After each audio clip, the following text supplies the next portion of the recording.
Hello and welcome back to Imperial Cantina, the show where we sit down with a guest and talk about movies, talk about Star Wars, one movie at a time. Did you like how I did that? A little remix there.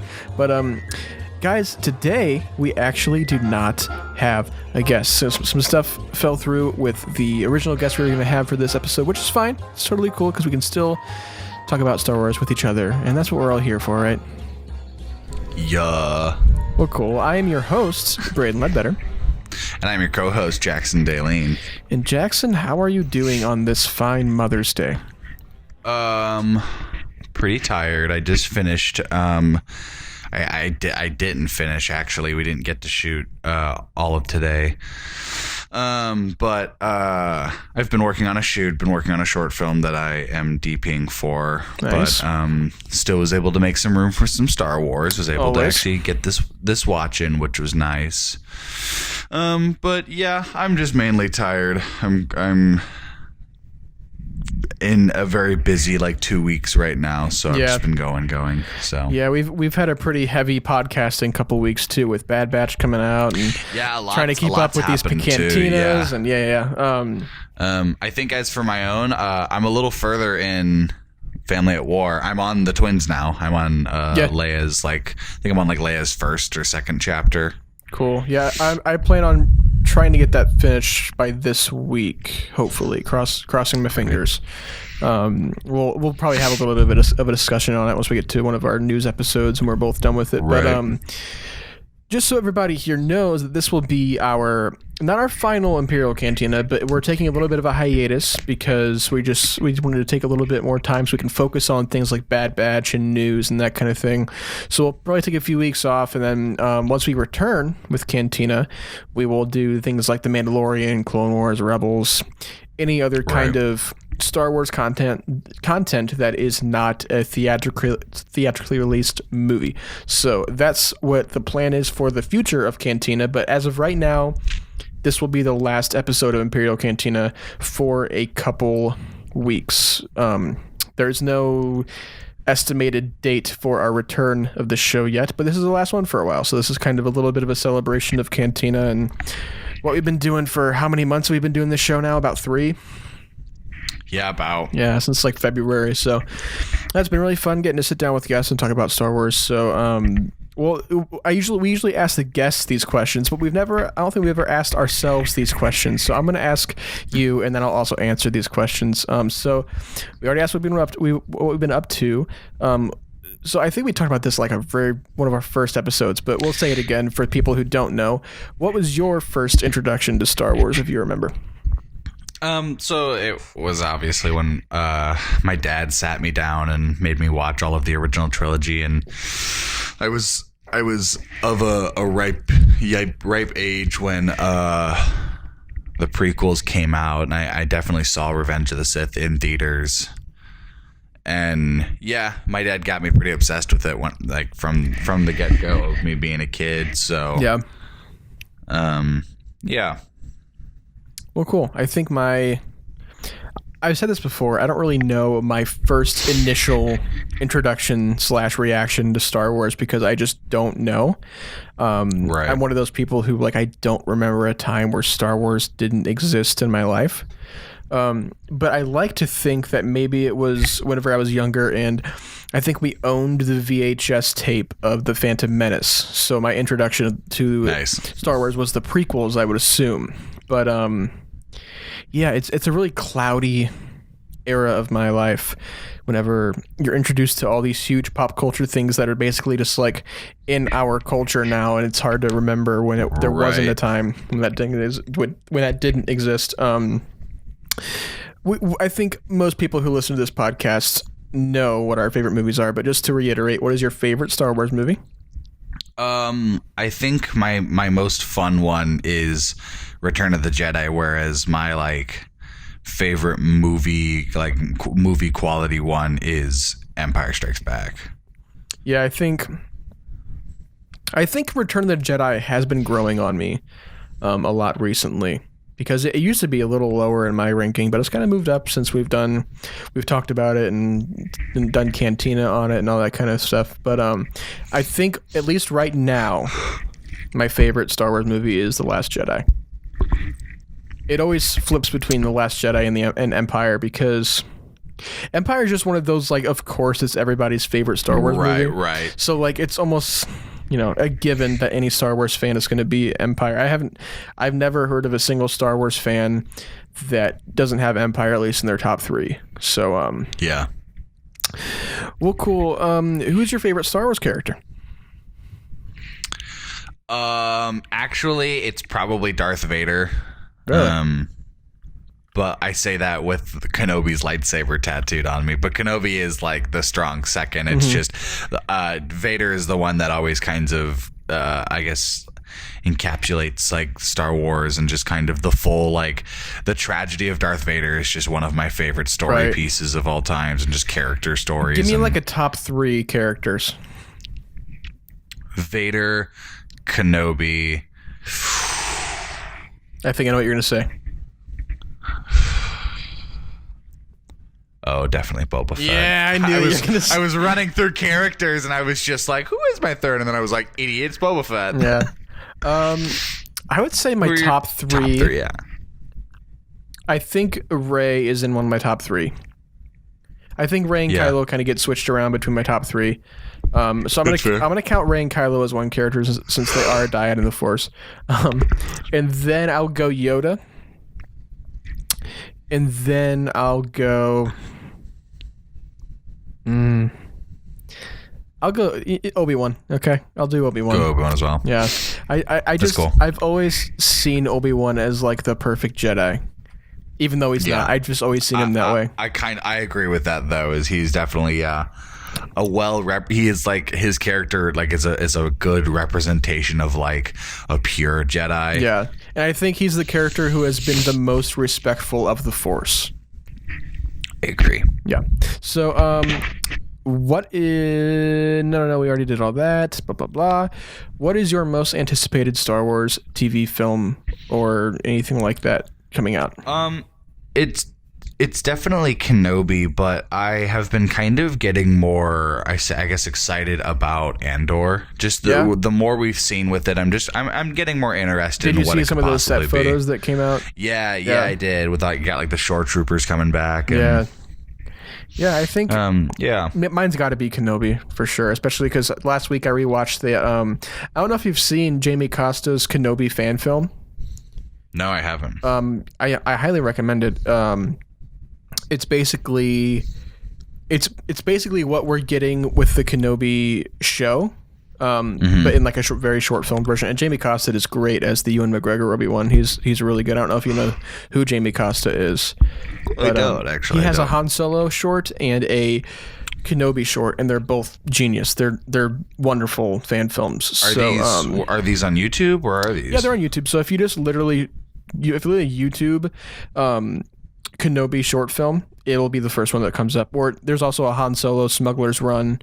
It's either a Smuggler's Run, I think is what it's called, or like a Smuggler's Trade or something. I don't remember, but it's really good. Yeah, I'll have to check it out. Oh yeah, it's fantastic, and James Arnold Taylor is in it.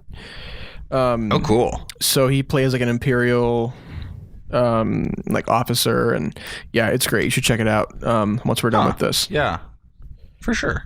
Yeah. So last thing I want to ask the guest questions for ourselves, since we're our own guests today, is if you had the reins at Lucasfilm and could greenlight basically any show, movie, even like a book, comic series, anything, what would you do? I would probably adapt Lost Stars into a miniseries. So you wouldn't pitch a new idea; it would just be adaptation. I probably would adapt something. Yeah. There's too much to try to continue and build more with. And I think a lot of Star Wars cinema plays homages to itself. Yeah. I would probably work on an adaptation to where my focus would have to be conveying the story as best as I can rather than trying to create something new. I just know I'm not capable of that. I think give it like 15, 20 years, and I would probably want to have a go at like episode 10 or something. Yeah, I kind of thought about that. Like, what if they continued? Like, what if they did another trilogy? Yeah, but it would have to be. You'd have to give it a while because I think right now no one's ready for more sequels. Do you want to know a weird thought that I had that like I don't really fully understand how I feel about it yet? What's that?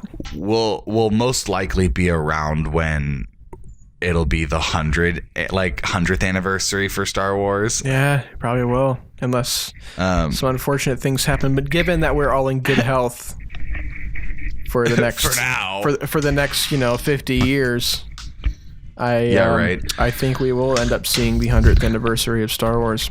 That's just so surreal for me. Wild. Of being like 78 and like being like, oh yeah, like the first Star Wars came out 100 years ago. Yeah. I never saw it, but that's wild. That's crazy to think of because the 100th anniversary will be 2077. So yeah, I'll be 79. Yeah, like you think about it and you're like, oh, that's forever ago. But then you're like, actually, that's not too out of the ballpark of us being around and like hanging out for that. We'll be on like our 6,000th episode of Through Imperial Eyes. Yeah, right. Like, hey guys, we're still doing it. Hello and welcome to Imperial Cantina, Star Wars Episode 70. Yeah. We're not drinking today because we have to go to bed by 3, but we're doing this episode at 7 o'clock in the morning. Yeah. We've been up for hours. Well, cool. Let's kind of dive into the Rise of Skywalker because I think this is, unfortunately, the lowest rated on Rotten Tomatoes Star Wars film. And I think this movie, aside from The Last Jedi, has the most hate and controversy around it. And I kind of want everyone listening right now to clear your mind of all of those biases and all of those negative thoughts you have towards this movie and just open your heart to new ideas and new positive opinions, because that's what this show is. It's a way to look at Star Wars through a positive lens and finding the good in Star Wars because we love Star Wars. So let's just talk about what we like and what this movie does to us as Star Wars fans. Because I think this is a great movie to watch just being a Star Wars fan and having fun watching it. So just Jackson, for you, where do you think this movie lands for you when it comes to not only just your ranking, but just your overall thoughts on the film itself? So I struggle with this movie a lot. And not in the sense of like the movie itself was executed poorly. I think its biggest lack is its script. I think it struggles with trying to figure out what it wants to do. Yeah. But that being said, it doesn't fail in some of the aspects it does try to do. I think a lot of the things that were created to advance this story are really, really good, but you can kind of tell the whole time that JJ's trying to retcon whatever happened with Last Jedi, because at the time of this being made and releasing, the mindset of Last Jedi wasn't necessarily where it is now. The appreciative, the mass appreciative like turnover for Last Jedi hadn't really happened yet until the movie came out. So I feel that when they were making it, a lot of the decisions were swayed off of people's, like, I guess, angry and bad thoughts of what Last Jedi was. So Rise of Skywalker works to try and, like, I guess, quote unquote, like I said, retcon everything and kind of like fix itself. I could not disagree more, but continue. See, so here's my thing. It's not like it's huge like things. They're not like taking everything away, but it's something subtle of like fixing the lightsaber that broke in the last movie. And like, while logically, yeah, that kind of makes sense. And they make it work. It's not like it's bad. Like, they don't make the things work. It's like, it's more, you can tell that their focus is kind of on that while still also trying to like have this closer, like swashbuckling, you know. I will say this movie gives a lot of that swashbuckler, like adventure vibes with it. It holds that Return of the Jedi pace with it. And there are some stuff with it, like the decisions they make to kind of create and add more to the story, I think are interesting takes and turns of it. I just also know that it was a wild time making it, and I am slowly learning to, like I said, appreciate and kind of understand. I will say with this watch, the second half was probably the most I've ever enjoyed just watching this movie. Yeah. Not saying like I've had terrible times, but like this current time I was like, okay, this is fun. This is a blast. I'm enjoying this. I think I agree with your statement of it being like a good, fun, like adventure movie. But I think the way I see it in terms of your point to how this movie comes off as being kind of anti-Last Jedi, my counterpoint to that is I think what JJ does with this movie, I think it more takes what Ryan did with The Last Jedi and kind of runs with the ideas he created. Because I think a lot of the people who look at The Last Jedi and they see that the theme of the film or like the lesson of the film is to kill the past, let the past die, and destroy the past, and that's not it at all. It's to, again, honor the past while also respecting it and using that knowledge to move forward and learning from the past mistakes, but taking what's good with the past and running with it. And I think with this film, what JJ is doing with the Rise of Skywalker is he's taking things like Kylo and him destroying his mask and rebuilding it. And this one, I think that is Kylo. He no longer wants to be this, as we saw him in The Force Awakens, this whiny teenager in like this kind of desperate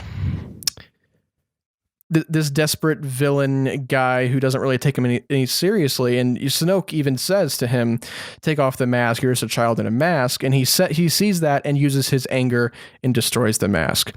And I think that in The Rise of Skywalker, he's like, you know what? No, Snoke's dead. I can do what I want.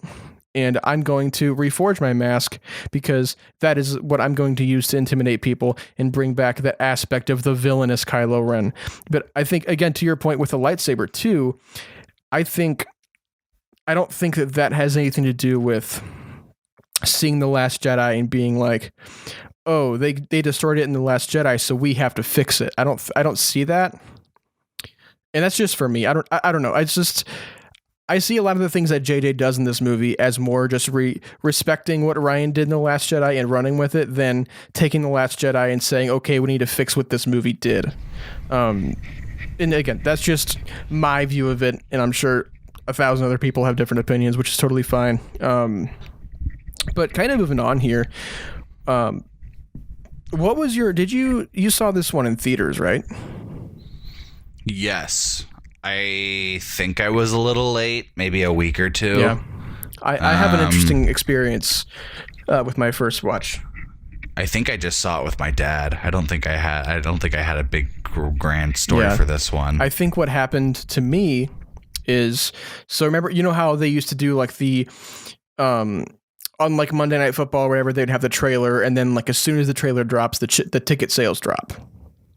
So I did that, bought my ticket, 6 p.m., super screen, had it all set and ready to go, because, tickets didn't actually, for the town we lived in, tickets didn't, fly off the shelves for this movie. So I actually was able to get solid seats with a solid showtime, like for the first showing ever you can get, 6 p.m. on Thursday. So I was like, cool, got that reserved. We're going to see it the first time Thursday night. Be the first people in the state to see it. Get to that day. We show up, we're ready to go, get to the theater, we're in our seats. And it's kind of a weird vibe in there because the projector was being kind of weird. It was like a little tilted and off kilter. And as the previews and stuff were playing, we were like, okay, this is kind of weird. They'll probably fix it. And they did.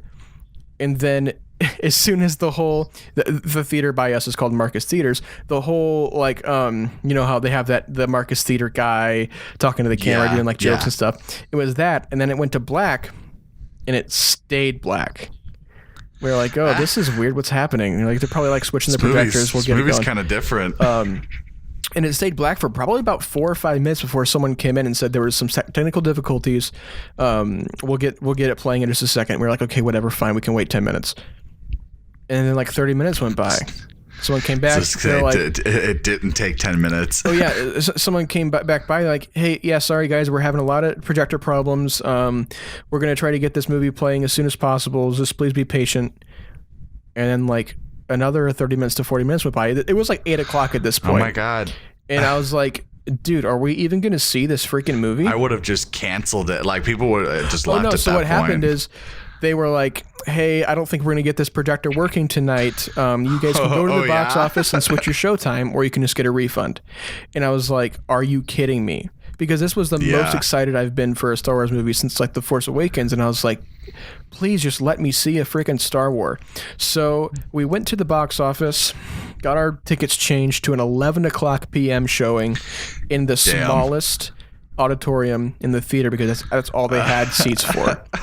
So, and we had to sit all the way to the side in one of the first rows. And the guy, I would have been just so pissed. Oh, I was so mad. I thankfully had bought tickets also for the day after because I knew I'd want to see it again. So I was going to see it a second time anyway. But it was like 11:30 p.m. I was exhausted. We were sitting on the very, very side of the auditorium, and this guy next to me had like a bag of chips in his pocket. So the whole freaking movie, I hear this dude's crinkling bag of chips and chomping on chips, and I just had I was so pissed watching this movie for the first time, and I was like trying to enjoy it as much as I could. See, like stuff in his face, leans over, is like, thank God they didn't do another Death Star, right? Yeah, I know. I was like, man, at least I'm getting to see this movie, but at this point, I don't even care. I want to wait to see it tomorrow. Yeah. So I saw it the next day. And we sat down, and this kid next to me would not stop talking. Oh no! I swear, this like 8-year-old kid talked through the entire movie. Hey, what's this? What's that? Hey, mom! And then talking, like, I think he brought a friend or something, and he's like, "Oh my god, that's Kylo Ren! Oh my god, he's gonna die! Oh my god, Chewbacca died! Oh my god!" And dude. I have never had a worse experience going to see a movie, and both of them were like the worst experiences. So it was like the world did not want me to see this movie. Yeah, that's awful. So that was my theater experience trying to go see The Rise of Skywalker. I hope everyone listening here had wonderful, perfect experiences going to see this movie, because I sure did not.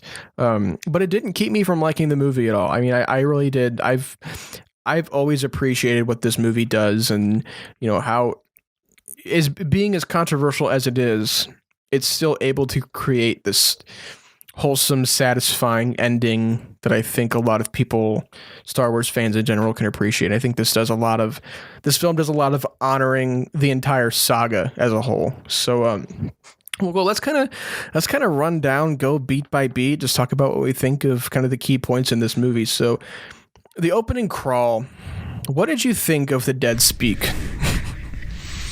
Have you ever actually listened to those broadcasts that Palpatine does? No, I know it's in the video game. Well, the video game, it's like in Fortnite. Yeah, it was an event they did in Fortnite, and it's actually pretty cool, the actual broadcast, because it like, you don't necessarily know what it is at first, because it's just like, it's like a bunch of static and stuff, and then like the way they did it was that hinting it like was a big event, so hinting up it was just like the static, and then you would hear like Palpatine's laughing in the background, and you'd be like, oh, like what was that? And then the actual message came through, and it's actually really cool because it's like it's very scary. It's very like it's him just kind of like reciting things, and like he quotes like his speech from Revenge of the Sith about like the Empire, and he was just like, and you took that from me. I haven't heard that. It's cool. I'm surprised I haven't heard it. It's cool. It's different. It's like a weird like broadcast. So I always think it's cool like when they talk about that. I think for the opening crawl, it's a lot actually. Like a lot happens with just in the crawl. Like the entire kind of like setting of what's going on. It's very much like you can see the wrench it's thrown into everybody's plan with Palpatine's return. Yeah, and it's very weird to go from Kylo we knew in The Last Jedi to seeing Supreme Leader Kylo Ren in the crawl too. And it's a very like calm and collected Kylo Ren. Yeah. I think Adam Driver does it says in the opening crawls his determination to make sure his power isn't taken. Yeah. I think Adam Driver does a fantastic job at showing the newfound focus that Kylo Ren has. Because he feels very different in this than he does in the rest. I would say he's pretty similar. He's similar the most in Last Jedi, but like there's this like Darth Vader sense of stoicism that he carries with himself in this movie. And I think he's a lot more. He is a lot more angry, but that anger is much more controlled than it is in, say, Last Jedi or The Force Awakens. And I think he's using his anger to fuel his power and his motivation going forward. Because, I mean, just the first shot we see of him, he just mowing down dudes on Mustafar. Yeah, that's a really cool like opening sequence. Did you realize that was Mustafar the first time you watched it? Not the first time I watched it. I didn't either. It took me I had to find out through like social media. Yeah, I think I saw it on, I think, the Visual Dictionary it might have been.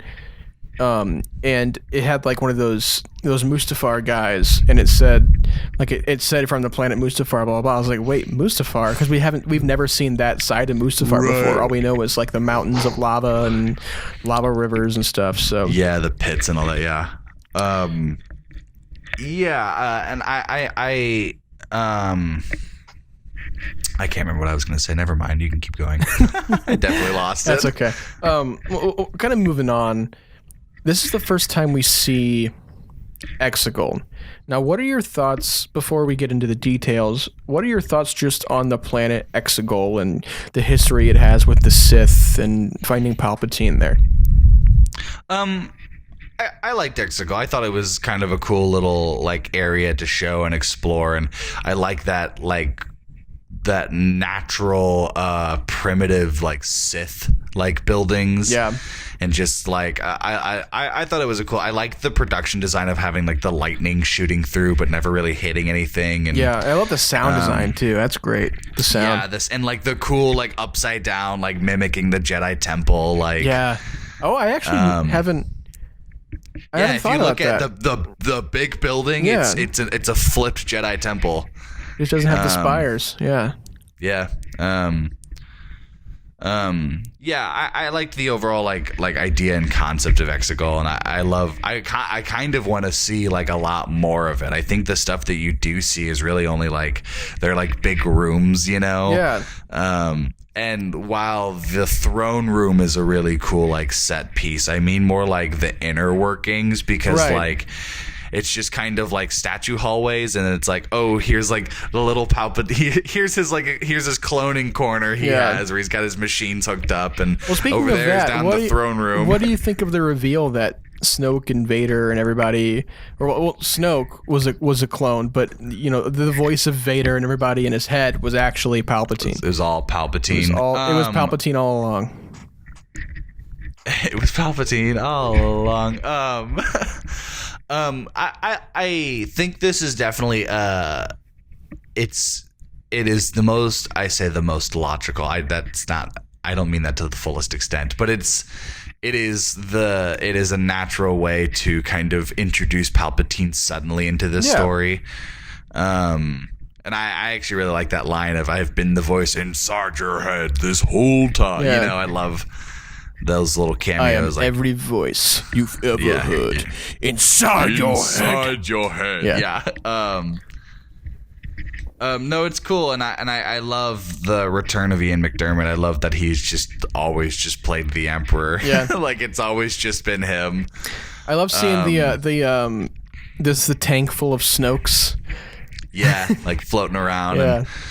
And, yeah, it's a cool introduction, and like the repeated line he has from Revenge of the Sith about, you know, unnatural, and he's so scary looking in it, and like the cool lightning cinematography that they do, and yeah, I think it's a really cool intro because I like how this Palpatine he's not the politician, he's not the like creepy ruler guy, he's this like scary, deformed, like cryptic monster person thing. Yeah, like this person shouldn't be alive as long as they have. You can tell that they're just using everything in their power to do it. So it's cool that has like physically changed him for like attempting to like be immortal. Yeah. And it's funny because the reason Kylo's there is because he sensed a threat to his power, so he's going to try to take down whatever this big Sith is. So yeah. And I think that's also a testament to Kylo's.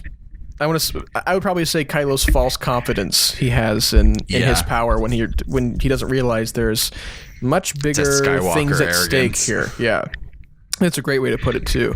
And I think the way the Emperor looks, because we didn't get to see the Emperor at all in any of the marketing, so this was like the first reveal of what he looked like, and I always thought that it was weird because they didn't really give Ian McDiarmid the like the Emperor wrinkles and stuff on his face. Right. They kind of just like kept Ian as he was, put some white powder on his face and some white contacts, and I was like, that's an interesting choice because I don't think the Emperor would look less deformed now that he's like a zombie basically. So I thought that was kind of a strange choice. Like, again, it's a nitpicky thing. It's not something that ruins the Emperor in this movie for me. I don't necessarily think it looks too terrible. I don't think it looks bad. I just think it's just unexpected that they didn't go with the classic Emperor look. If you really look at it, you can just tell that it's just like makeup and lipstick on. Whereas, I agree. And then whenever he takes all the life force out of Rey and Kylo by the end of the movie, then he goes back to the weird Emperor look with the dark eyes and the yellow eyes and that kind of thing. So I thought that was interesting. Grows his fingers back. Yeah, grows his finger, little crusty nails. So we kind of come out of that scene from Palpatine's basically saying, I know who she is and where she comes from, and Kylo goes, who is she? And then just cuts to Finn and Poe and Chewie on their mission to collect some data saying that there's a First Order spy, and they need, a transmission from that First Order spy saying that the Emperor was back. But what do you kind of think of this whole? We get finally this banter between Poe and Finn, and we get to kind of explore their relationship a little bit more, and we get to meet Boolio, which my boy Boolio is probably it's just Mark Hamill voicing no weird alien, but I love Boolio. Is Boolio the one that win the war? Yeah, that's Boolio. Okay, that's what I thought. Yeah. Who's what's the slug monster that like hope you fix that surge and then like spits out that's at Claude. him? Yeah. Claude, that's it. Yeah. I like the introduction of these characters for this, of like, and then they've been doing like missions and they talk about like their banter, like, like Rey's off training, like Rey can't help us right now. And, we'll talk about this a little later, but I think that the like Millennium, like the Falcon crew, like the overall group, this specific group is like the most naturally like chemistry feeling. Like I can tell these actors have been working with each other, and that like Like, even these characters have been running missions with each other, whereas, like, with Rey, while story-wise, acting-wise, and, like, dialogue-wise, they are able to tell that, like, there has been tension. There is, like, these are the final days of the war, and Rey's been off doing it. I just wish we saw that tension. Well, it's more not the tension, but more the break.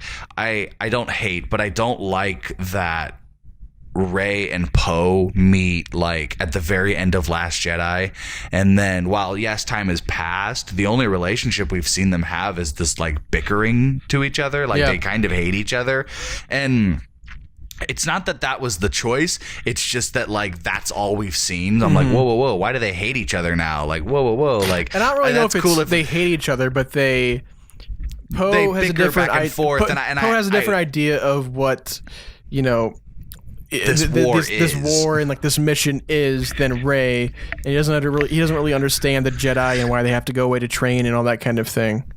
And I wish that we saw that form rather than it being here and there, but or kind of being like the latter half of that whole situation, right? Like, yeah, like, you can tell, like, the audience is definitely being thrown into this conflict that the friends are having, you know, like, the group that they've established through these movies is going through problems, and I wish we kind of saw that why rather than figuring it out through dialogue. Yeah, and I think, again, with Poe being, well, you could have been out there helping us, but you got to stay here and train, and what good is that doing when we don't have our best fighter with us, you know, on the battlefield, basically. I think, you know, that shows a lot of Poe's frustration with, I don't think with Rey as a person and character. I think of frustration with, again, that Poe has had this entire trilogy of, like, we can be doing something, so let's just go do it. Right. Like, we're so close. Like, we're so close to doing it. He sees these opportunities to do things, and he just wants to jump at every opportunity with, you know, sometime to his demise of, you know, that's not always the smartest decision and way of doing things, acting on impulse, and, you know, like Holdo says in The Last Jedi, you're impulsive and the last person that I want in charge of my ship or whatever. But yeah, I think that coming in on this kind of bashing of heads between Poe and, you know, Rey and Finn, I think that's an interesting way to bring us in. And I think it gives it an interesting dynamic we haven't seen before, but also there wasn't really any time to establish Rey and Poe's prior relationship. So I think it's hard to connect with that, which, again, it's not something that ruins the movie for me at all. But no, it's not. It doesn't. I don't say it fixes itself. It moves to a point to where it's not important to either character, so they're able to let their focus and, like, their goals reach them to find this, like, common ground and just their demeanor to each other, so it their teamwork aspect, like, gets better throughout the movie.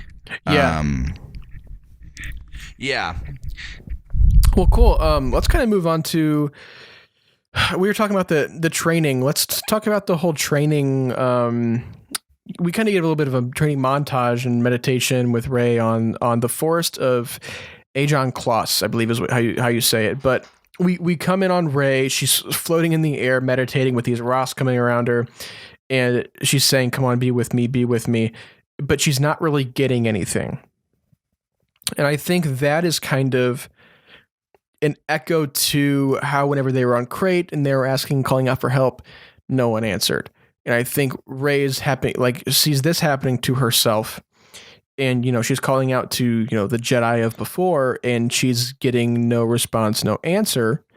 And I think these kind of things of, you know, reaching out and not getting any help, I think that gets resolved throughout this movie. And we see that with, you know, the ending battle, and especially with Rey, you know, whenever she gets all those voices in her head from the Jedi past. But I think, what do you kind of think of Rey's state of mind when it comes to her training in the Force here? Because she's getting kind of, she's allowing herself to get kind of frustrated and overwhelmed This movie, so I don't mean to do it, but I compare this movie a lot to Return of the Jedi, more in the sense of both of these movies are supposed to be like the final, Right. like the last hurrah. And I think that overall this trilogy, but this movie specifically, shows Rey's struggle to control her emotions better than Luke's entire journey with Return of the Jedi. Because, like, I agree. Yeah. While that is like the subject of it, just modern filmmaking and even just Daisy's betrayal, just like it's shown a little better, just like that struggle. So, and I like that. Like, that's kind of what the training course tells you, is just, she's still fighting. She's still struggling to kind of master everything. She's better. She's kind of attuned herself a little more, but she still struggles to connect and to really feel and to have that focus. And that's it. That's such a cool payoff later in the movie too, in those final moments. Yeah. And it's great because,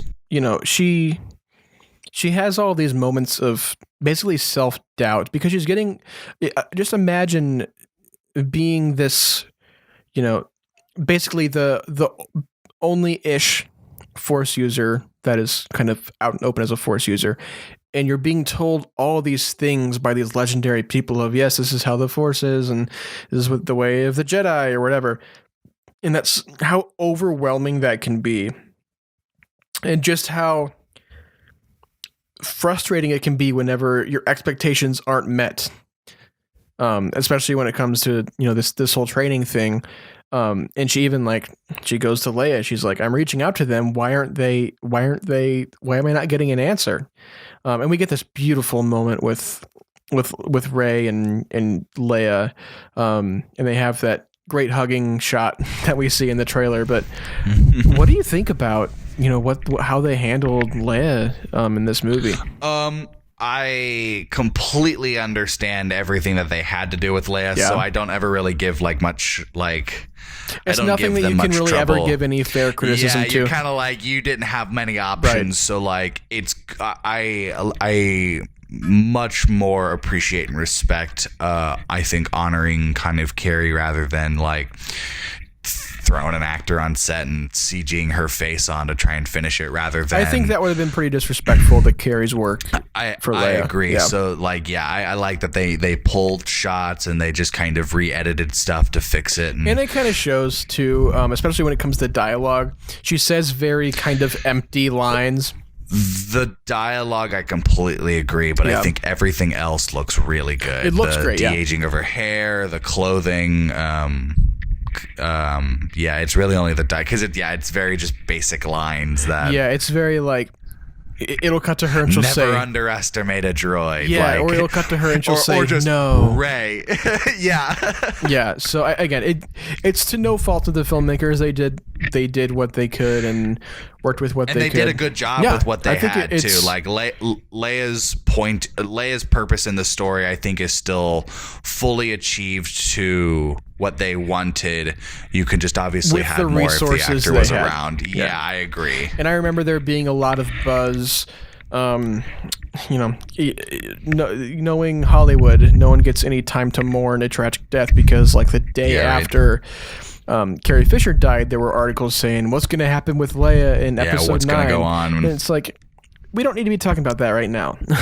But let's sit and mourn. I remember there being a lot of theories and stuff saying that I bet they'll recast, I bet they'll do CG, and then Kathleen Kennedy put out that statement that we are absolutely positively not going to use CG for Leia, or we're not going to recast. And we were like, well, what the heck are you going to do? Are you just going to say she died in the opening crawl or something, or what's going to happen? And then I remember they put out that whole, they're going to bring Carrie Fisher back using old footage from The Force Awakens. And I was like, okay, yeah, that sounds about right. That sounds kind of like the best course of actions, old unused footage. While we know that there was unused footage, I wonder how much unused footage that they had. I know there are complete scenes that didn't even make it in the film. They didn't even make it to the deleted scenes. They were just on the cutting room floor. It's a lot of the stuff that was on the base on Dakar, I don't think they used any Last Jedi footage because I don't think there was much unshot. I don't think there was much in the Last Jedi that didn't make it to the movie. That's why it was probably so hard to. Yeah, because I know like the never underestimate a droid line is just from a full deleted scene in Force Awakens. Right. So. Yeah. But I think I respect that JJ was able to kind of bring Leia to life in a very unexpected way. Honor Carrie Fisher's memory while still completing the story that needed to be told. Yeah, I really respect JJ for how he handled all of that too. So well, cool. Let's talk about, Rey goes through like this whole training course. She's like, let me run the course again. And she does. And like, she's going and jumping all these gaps and all these ravines and doing flips over trees and stuff. And then she gets this vision, and Kylo and Rey kind of get this again, this Force Skype connection thing where she gets flashes of like her parents leaving her on Jakku and, all this stuff. The Sith throne and evil Rey. Yeah. And then it cuts to her back on the Resistance base, and she's like flipping through the Jedi texts. Now, how much do you think Rey has, like, for Rey's training, how much do you think she has referenced to the Jedi text to train? Or do you think it's all been just from what Luke has told Leia and Leia's passing that on? Bit of both. I would assume that. And I also think this, like, character-wise, Rey is impatient. Rey is struggling with trying to get everything figured out so they can win this war. So I would assume while she trusts Leia's training, she would be like, that's more of like the physical stuff. That's more of like attuning myself physically with the Force rather than the book kind of teaching me like the history and the Leia, the different cultural aspects of the Jedi. And maybe in that it gives pointers and stuff of like Force things, but more like lightsaber combat's probably in Leia's department, especially with this movie kind of showing Leia in a Jedi, combat style. Yeah, and this is the first movie where it's actually confirmed that Leia was indeed trained. Like was trained. And I think that, like you were saying, Rey does kind of get like this impatient, like, I want to know everything, so hurry up. And I think that's kind of to her detriment as well, because she still has not yet learned, patience. If you're patient with the Force will be patient with you, and vice versa. So I think that Rey is still in this kind of naive learning stage. Like, she's still in that same like era she was in Last Jedi, where Luke was like, it's more than just moving rocks. And while at the end of Last Jedi she moves rocks, she thinks that she's progressed when, and even in that opening, the introduction scene with her when she's floating and it's they're not with me, and she just like, ugh, and all the rocks fall, and she does this rocks. Right, she does this flip, like setting her down, and it's like, well, cool, like you figured out like how to wield the Force. How to wield the Force, yeah. How do you connect with the Force? And that's what this movie does. Yeah, and I think this movie pays this off beautifully once we get to it. But so Finn and Poe return. We get all this reunion with them, and there's like this meeting. This kind of briefing room meeting on the Resistance base, and basically they're talking about how Palpatine has come back, and I think this is pretty controversial because Poe says somehow Palpatine returned. What do you gather from how they handled everyone finding out that Palpatine's back? How do you mean? Like, do you think that? Do you think that it could have been handled differently than Poe just saying somehow Palpatine's back? Like, do you think there should have been a different explanation? Yes, I think it should have been. I don't think it should have been. If anything, like they discover it rather than it being like there. It's the spy gave a transmission, and now they have everything that they need to know. And while movie plot wise that makes sense, and I actually really like the General Hux like spy plot. Yep. Yeah, it just feels like it was just different, where it was like all of a sudden it was like, okay, they have all the information here, like this is just what they need to do, like they have to just go fix it. And I think that they do a good job at kind of pacing that out and giving that adventure, and like that's the story, is they have to stop all of this from happening. This scene just feels it's too exposition-y for me. It feels like they're just trying to get everything that needs to be set out real quick just so they can kickstart the story. Yeah. I think it's not bad. It's just, I don't know, it's kind of jarring for me. It's lines like, somehow Palpatine returned. Well, I think the thing is, we have to stop those Star Destroyers. No, I think the thing is that the line, somehow Palpatine returned, it's not that line is not the explanation for how he came back. Yeah. I think Beaumont Kin, the guy, Dominic Monaghan, says, right. Dark science, secrets. Cloning, secrets only the Sith knew. I think that is more towards the explanation, and they're listing these possible explanations of how Palpatine could have returned, because they don't know. I mean, no one knows. Like he's back, and we have to. That's what this movie is about. Is like, how do we deal with that? If we weren't expecting this, and we thought the First Order was our only obstacle, and now there's this other big obstacle that's bigger than the First Order, and I think that. Go ahead. I think that essentially. Sorry, I didn't mean to. No, go for it. I think that like what they struggle with is that like the reveal for Palpatine was too early, and maybe they were a little excited like showing him off like in the trailers, but even like in the movie, I don't think you should have shown Palpatine right away. It's cool that you do, and it's cool that you meet him. I think that should have been the big reveal. Okay. Like that's the twist, is that like that. Imagine how insane that would have been of not knowing Palpatine's back. That would have been cool. Where it's like the first half, it's all about like Kylo Ren's like he's doing something, because like maybe Kylo knows, and I think that's kind of how you introduce like the dead speak. It's these broadcasts, like the Resistance they keep getting these broadcasts of Palpatine, so they try and figure out what it is, and that's how they through whatever plot story they figure out that Palpatine's alive. And I think that would have been that would have also been an interesting way to go about it, like especially if we didn't get that big reveal at Celebration, and if we had no clue that trailer with his laugh in the end. I don't know, because I think what they were doing, especially with the Celebration trailer and all that, is kind of testing the waters to make sure everyone was cool with Palpatine returning. Yes, that's very true too. Is I think they what they do, marketing and movie wise, is they play it safe with their big decisions, and they just kind of tell you everything just so you know what to expect. But I think it would have been huge if you're just watching this for the first time and you don't know anything, and you're going in, and then halfway through the movie, boom, Palpatine's back. Palpatine shows up, and then even like halfway into that second half, boom, Razor Palpatine. Like it's his granddaughter. Those would have been huge reveals. But I think that the way that they just kind of jump right into the Palpatine thing, it gives us time to accept it as the movie's going on.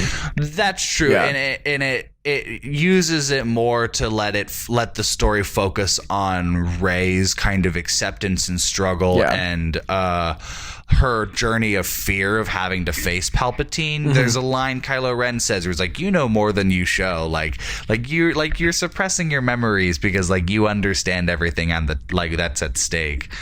So I think the movie shows like Daisy, and even Daisy's really portrayal of like her struggle of kind of like she's not accepting it. She doesn't know that it's Palpatine directly, but she understands that there is a power within her that isn't necessarily good. Yeah, and I think that again that also fuels Rey's frustration of, okay, I'm being told that my parents were just these nobodies, junk traders, just, buried in a pauper's grave in the Jakku desert. And she kind of gets this sense of,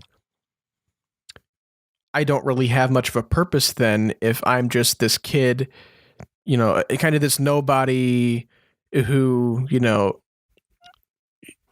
when she's told by Kylo, and she has like this weird reaction of she wants her parents to be somebody so bad, and she wants to be a somebody so bad, and then she realizes that, oh yeah, you're right, my parents were nobody, and that's Kylo kind of gaslighting her into, kind of Ben Kenobi's line of, I did tell you the truth from a certain point of view. From a certain point of view. Yeah. Well, and I think too, like, especially after being with people like Han Solo and training under Luke, and like it not only frustrates her, it angers her that she is naturally rooted in evil, and she wants so much to be naturally in the ways of good and kind of, be that Luke Skywalker, she that Ben Solo that she hears so much about. It, she knows that there's good in this person because he was born naturally in this good.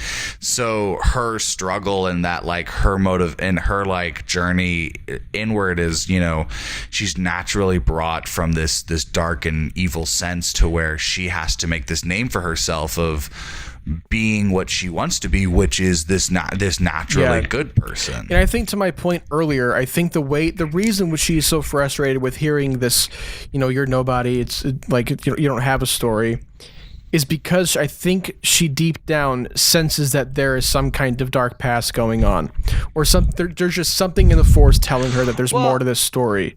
And even in like Last Jedi, she's so naturally drawn to the dark side of Ach-2. She goes to the hole and like has the whole vision or whatever, but it's more, you were naturally brought to that. Says, what is that? Oh my God, say? You went straight to the dark with no hesitation. Yeah, you went straight to the Yeah. So I think, whether you want to believe it or not, I think there are still nuggets throughout the sequel trilogy that kind of point towards what we get with Rey's lineage. I completely agree. Yeah, and it's just done subtly enough that you could have taken it any which way. But I completely agree. Is that I won't say this because I know it's probably not true, but I would say that Rey being a Palpatine has probably been planned, if not has been talked about throughout this entire making of this trilogy. Yeah, I agree as well, because I think, especially reading something like the Force Awakens art of book, there was a lot of, kind of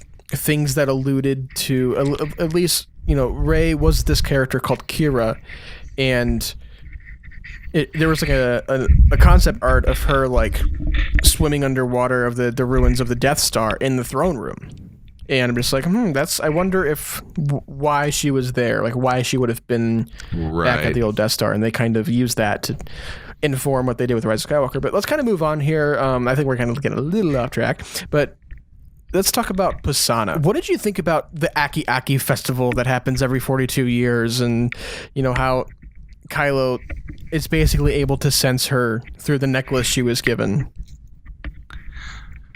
I think it's fun. It's a cool set piece of like this big celebration, and like I love that interaction of them like talking, and he grabs her and he grabs the necklace. Yeah, there's not much I have on kind of this sequence. The whole planet, like I guess it's another desert planet. It's another desert planet, but I don't necessarily. I say enjoy. I don't necessarily care much until they're in the like snake pit, like when they sink in the like quicksand. Yeah. The first Lando scene I really like. I think that's a really Did cool you expect that to be Lando? No, actually. Mainly because like I guess that's just not what I expected Billy D. Williams to be looking like. It's always funny for me in the sequel trilogies is because like a lot of these actors were kind of like immortalized into being these characters. You know, Yeah. I think of not Harrison Ford's probably the only exception, but like Mark Hamill and Carrie Fisher, my brain instantly goes to OG trilogy, Luke and Leia. So seeing them older, I almost don't even recognize them. Yeah. So it's funny seeing old Lando and being like, oh, that's who that is. Like, oh, okay, I understand now. Yeah, I think it's great what they do with the with again this force connection between Rey and Kylo. How originally it was Snoke that was bridging their minds, and now. But I like that it's more natural to them. And now that we kind of at the end of this movie we get this reveal that they're a dyad in the Force, but now they can kind of like do it almost through will, just connect with each other. And I like Rey that. even says, "I really don't want to do this right now." So you can kind of infer that Kylo and Rey have been kind of sparsely communicating back and forth every once in a while.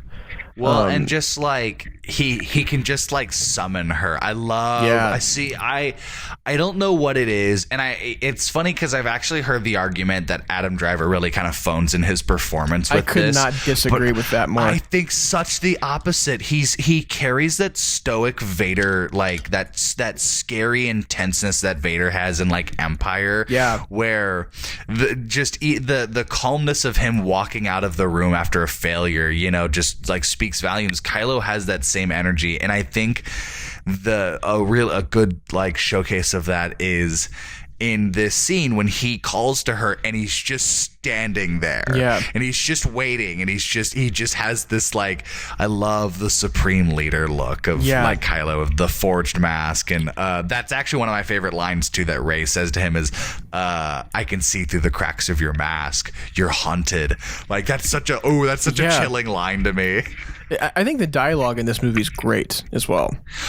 I'm wishy-washy with it. I think there are some really good lines, and there's some, yes, I agree. There are some very, very well-written dialogue. I think a lot of it can be clunky and just kind of jarring. Yeah, and not the entire movie, but there are definitely scenes of, I don't know, there's just weird, like, there's definitely jarring moments for me where it kind of like, not like snaps me out of it, but you're kind of like, that was weird, and then just like it goes right back you. into it. Yeah, it just doesn't jazz with me the whole time, and it's not terrible. It's not like it ruins it for me, but yeah, there's just some clunky lines for me. Well, cool. One thing I kind of did skip over a little bit was whenever they're in that first order briefing room and they see Kylo with his mask back on for the first time, and he like throws Bulio's head on it. He's like, I love the mask, sir. I sense unease about my appearance, General Hux. The mask? No. Good job. I like it. I like it. Yeah. It was like an unexpected comedy moment that I actually really appreciate. Yeah. It's actually like a really great moment. You know what? We're going to talk about this now, especially because we're on the Pisana part. Go for it. This is my favorite C-3PO movie. Yeah. This is my favorite C-3PO all of. I think the second one is Empire because they hold the same energy. But Anthony Daniels does such a good job in this movie. Like his delivery on a lot of 3PO's lines are so good. And this is the first time you get to see 3PO get in on the action too.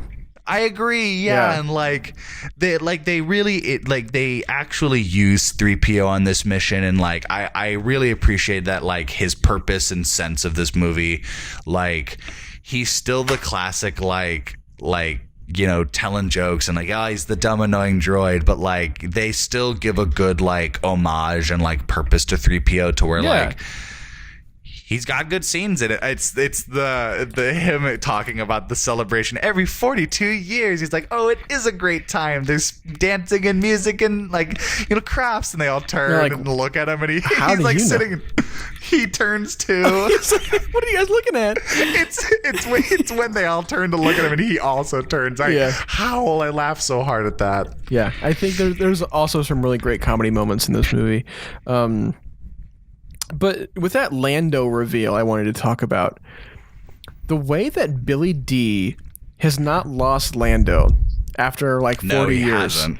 That man it just is Lando, and especially whenever they're on that little transport thing and kind of they're going through, and once they finish up the conversation, Lando's just like, just give Leia my love, and she's like, you can give it to her yourself. Yeah, no, I love the Wookiees stand out in a crowd. Like, yeah, that's such a Lando line. That's it's just so genuine Lando.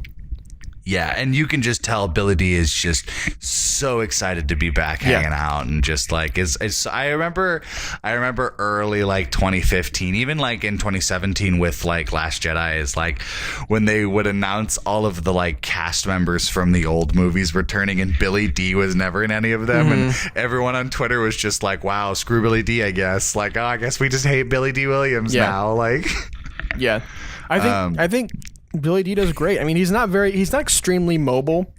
So they only kind of had him, like, they could really have him going out on adventures with them. But I think what they did with Lando in this movie, I think it was very well done. And I agree.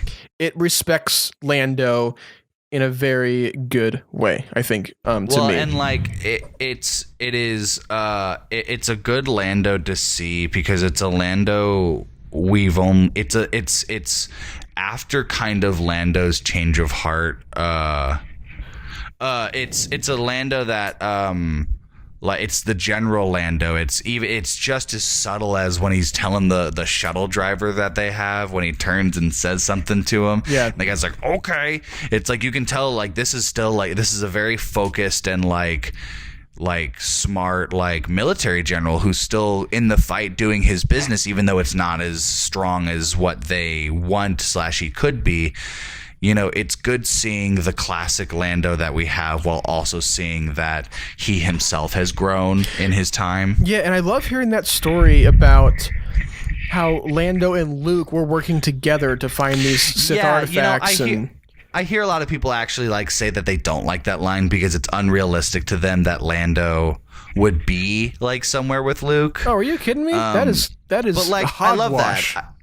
I love knowing that, like, Luke and Lando like developed their own little friendship, and they were able to go on missions themselves. And I'm sure Lando's just happy to be there with Luke. Like, he's just kind of, you know, he's just interested enough in Jedi stuff. Eh? Yeah. I like seeing things fly off the wall. Well, really, let's talk about the desert chase really quick, because I think there's some really great, like you said, 3PO moments in here. The whole "they fly now" kind of thing. And then there's just, I think this is a great showcase of a lot of the action in this movie, and like what they're capable of with, you know, the flying stormtroopers and all that kind of stuff. I have a strange question about this scene, actually. Go for it. After years and years and years of a society that has pretty good tech-wise, that has been able to kind of sustain itself technically for the last thousands of years. I mean, this is a galaxy and a race of people that have established flying ships and, you know, lightsabers and different stuff, and speeders that don't have to touch the ground, and so many different types of machines and whatever. Why did they put wheels on their vehicles?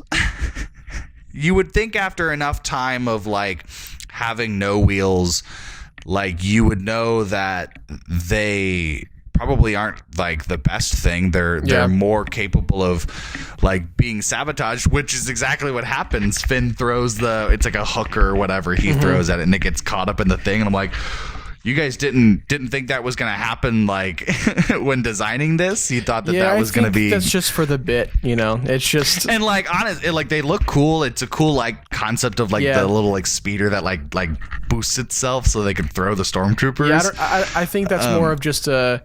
There was no practical reasoning behind it. It was kind of just, wouldn't it be cool if they were able to do this?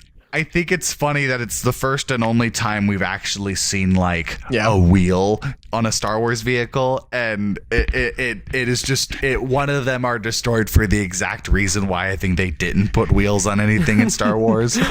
Yeah, they were like, okay, we can put wheels on them now, right? No, they're like, yeah, this works.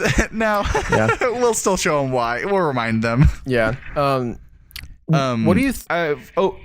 No, go for sorry, it. of the actual like sequence. I actually have a lot of fun with this sequence. I think it's a really cool like chase, and again, it's that swashbuckling adventure. Yes, absolutely. It's like a scene you would see in Return of the Jedi or something. Yeah, and like I love just like the like cool like drag racing that they do with it, and just I think it's just a lot of fun to watch. Absolutely, yeah. Yeah, like it's not something that, you know, it has to have super high stakes or anything. It's just like, it's just a fun chase scene Getting chased by stormtroopers again to get them from point A to point B in a creative way. Let's talk about the layer of the Vexus and kind of the saga's introduction to force healing with that big serpent snake thing.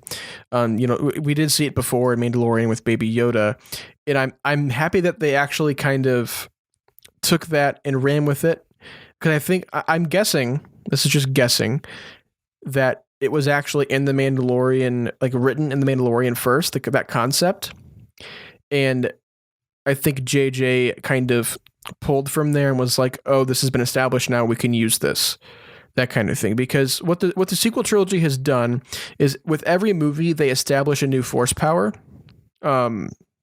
Again, with the Force Awakens, and you know, he stops the laser blast in midair, and in The Last Jedi, whenever they're bridging the gaps of everyone's minds, with Rey and Kylo's minds. I think with this, force healing is like the new thing, force wise, you know.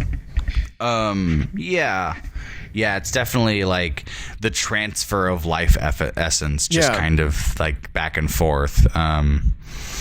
Yeah, I never hated this idea. I don't know why people like. No. I don't know. We've talked about this before. Of why do people think that they know the Force?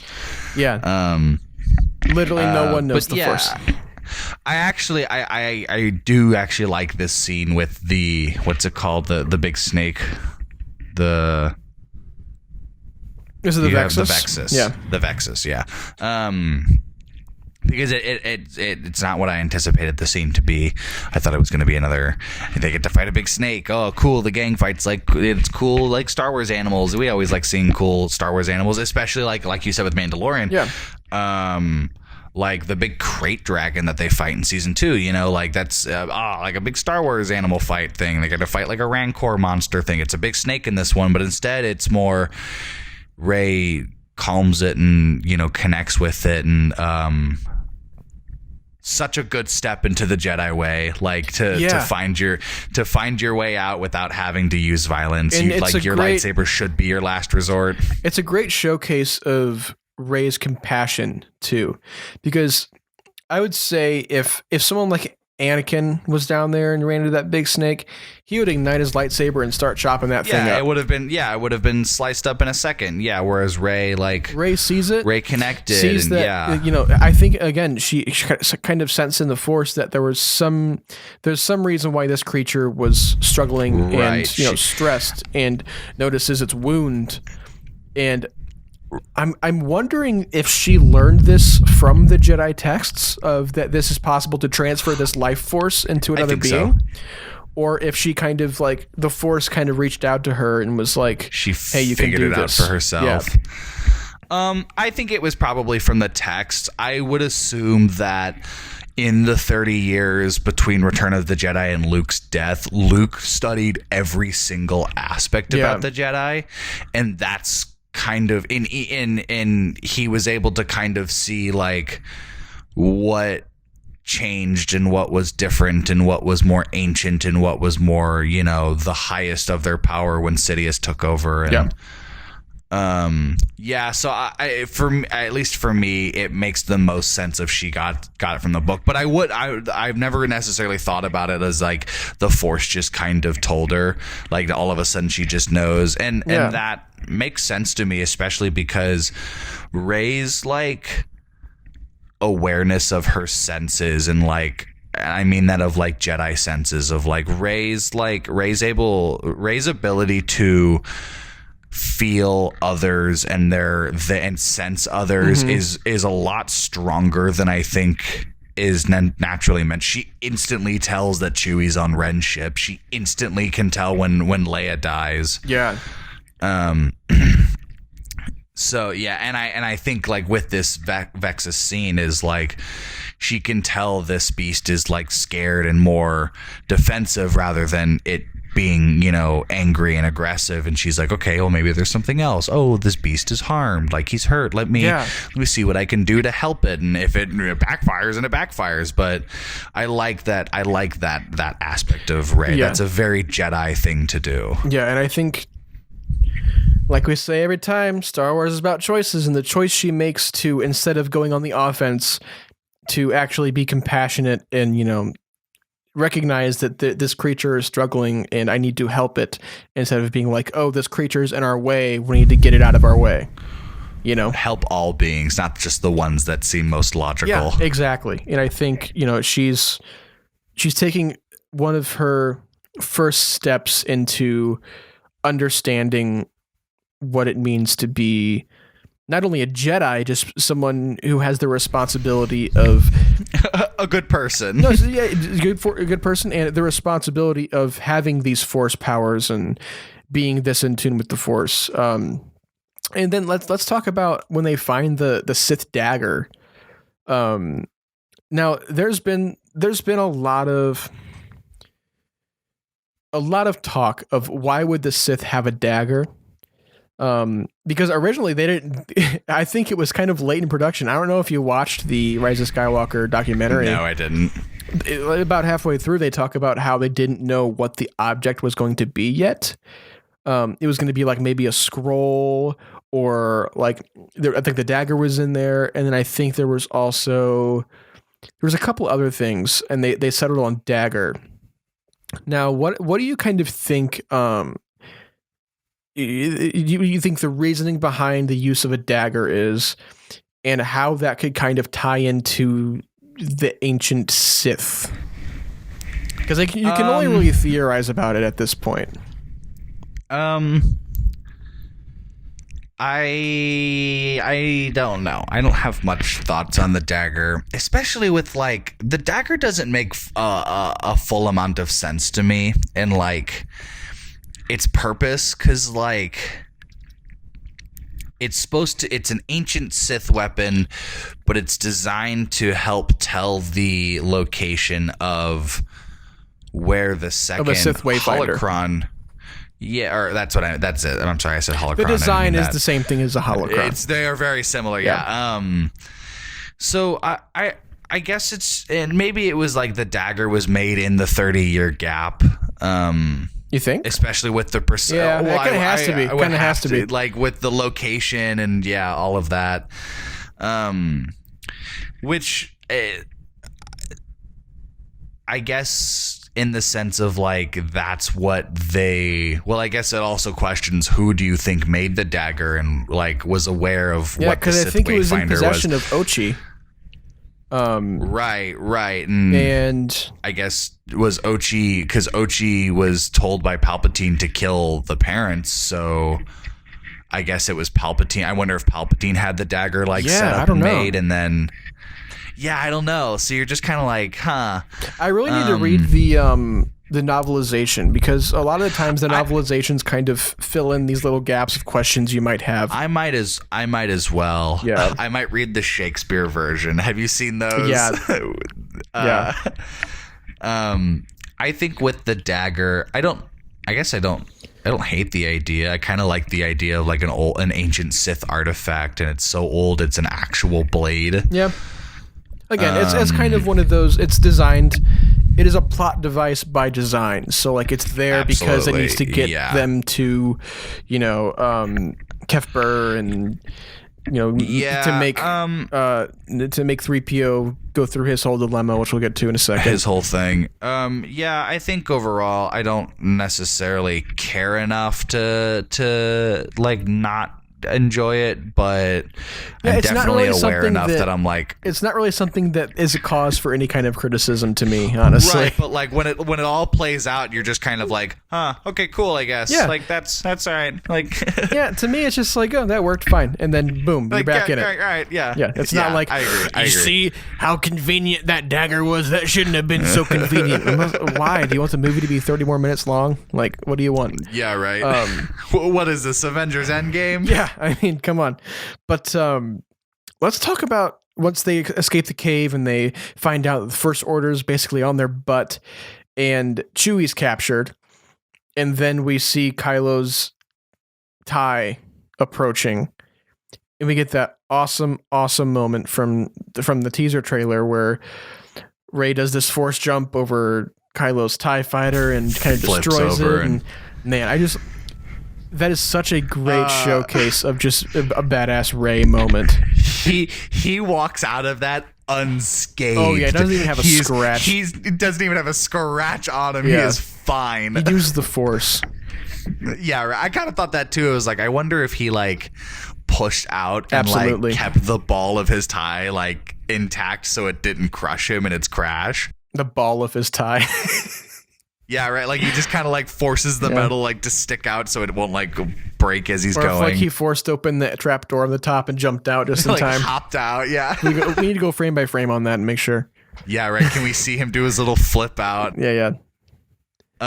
No, that jump's such a cool scene, and like I love the focus that she has. I think it's funny that like she pulls something off like that and then immediately loses control of her emotions and blows up a ship. Like, yeah, that's kind of a big reveal of her using that's a the crazy Force lightning. scene. Yeah. I remember seeing that for the first time and being like, even understanding walking in that Rey was going to be a Palpatine. You just kind of knew after like seeing trailers and stuff that like something like that was going to happen. And then like she shoots the lightning. You're like, all right, like say less. You just need to say it at this point, and likely they do. But like, yeah, I remember seeing that for the first time and being like, oh shit. I was low key convinced that Chewie died there. Like they blew up Chewie. Like, yeah, I was like, that's damn, how Chewie's going out. That's a way to go out. Yeah. Yeah, that's a crazy scene. And like, you know, I'll also talk about this too. We could talk about this a little more later with like the final like encounter with them. But I wish the Knights of Ren were a little scarier. Understood. Yeah. I think that what they're in is really cool, and all of the shots. I love their like cinematography. I don't know why. Just a lot of the whenever they are on screen, a lot of the JJ camera definitely choices said, that "Hey, they stand use. there and look cool, and we'll do a cool shot." Yeah, absolutely. Oh, the shot, the like drone like wraparound shot. That's a cool it's shot. Super though. Basic. It is a cool shot though. That's like something you stick in the trailer, and then it gets people excited for Knights of Ren. Yeah, right.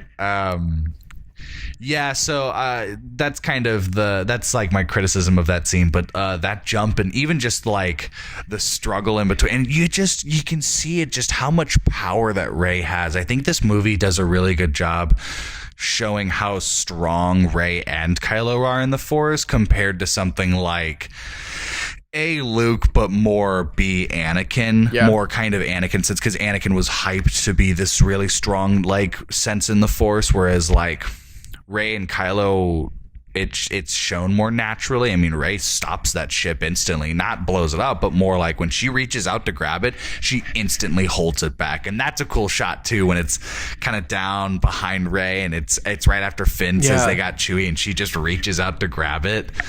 And how that's her first instinct is to just use the Force to stop the ship. Just grab it. Yeah. In the way that Kylo is also strong enough to counteract her. Right. That whole sequence of the ship just going back and forth. Yeah. Yeah. I think that is also, we haven't really seen anything like that before either. Or even seen a Force user that's strong enough to stop a ship in midair. Right. And which like, I think to me, Anakin would have been capable of doing that. We just haven't. I agree. We never seen it. I agree. And it's more the aspect of like it's modern filmmaking. It's that we are more capable of able to convey this story visually than you know, dialogue and whatever and all that. So yeah, that's kind of the other side of it as well. But this is a really great sequence, and I think this is a really cool like final act on this planet, like the final like sequence of this planet scene. It goes out strong too, and this is kind of where the movie kicks up for me. Is pretty much from here on. It finally finds its footing around this moment, and it really kicks into gear. I think for me as well. There's one thing I wanted to ask you. What do you think about Dio? I thought Dio was cute. Dio's like no, thank you. Like that, it's kind of wholesome. He's the droid with anxiety, and he's kind of like this lost puppy of he was abandoned on this ship, and probably been abandoned on this ship for 20 years, and hello. Yeah, and was probably not treated very well by Ochi. Oh yeah, no.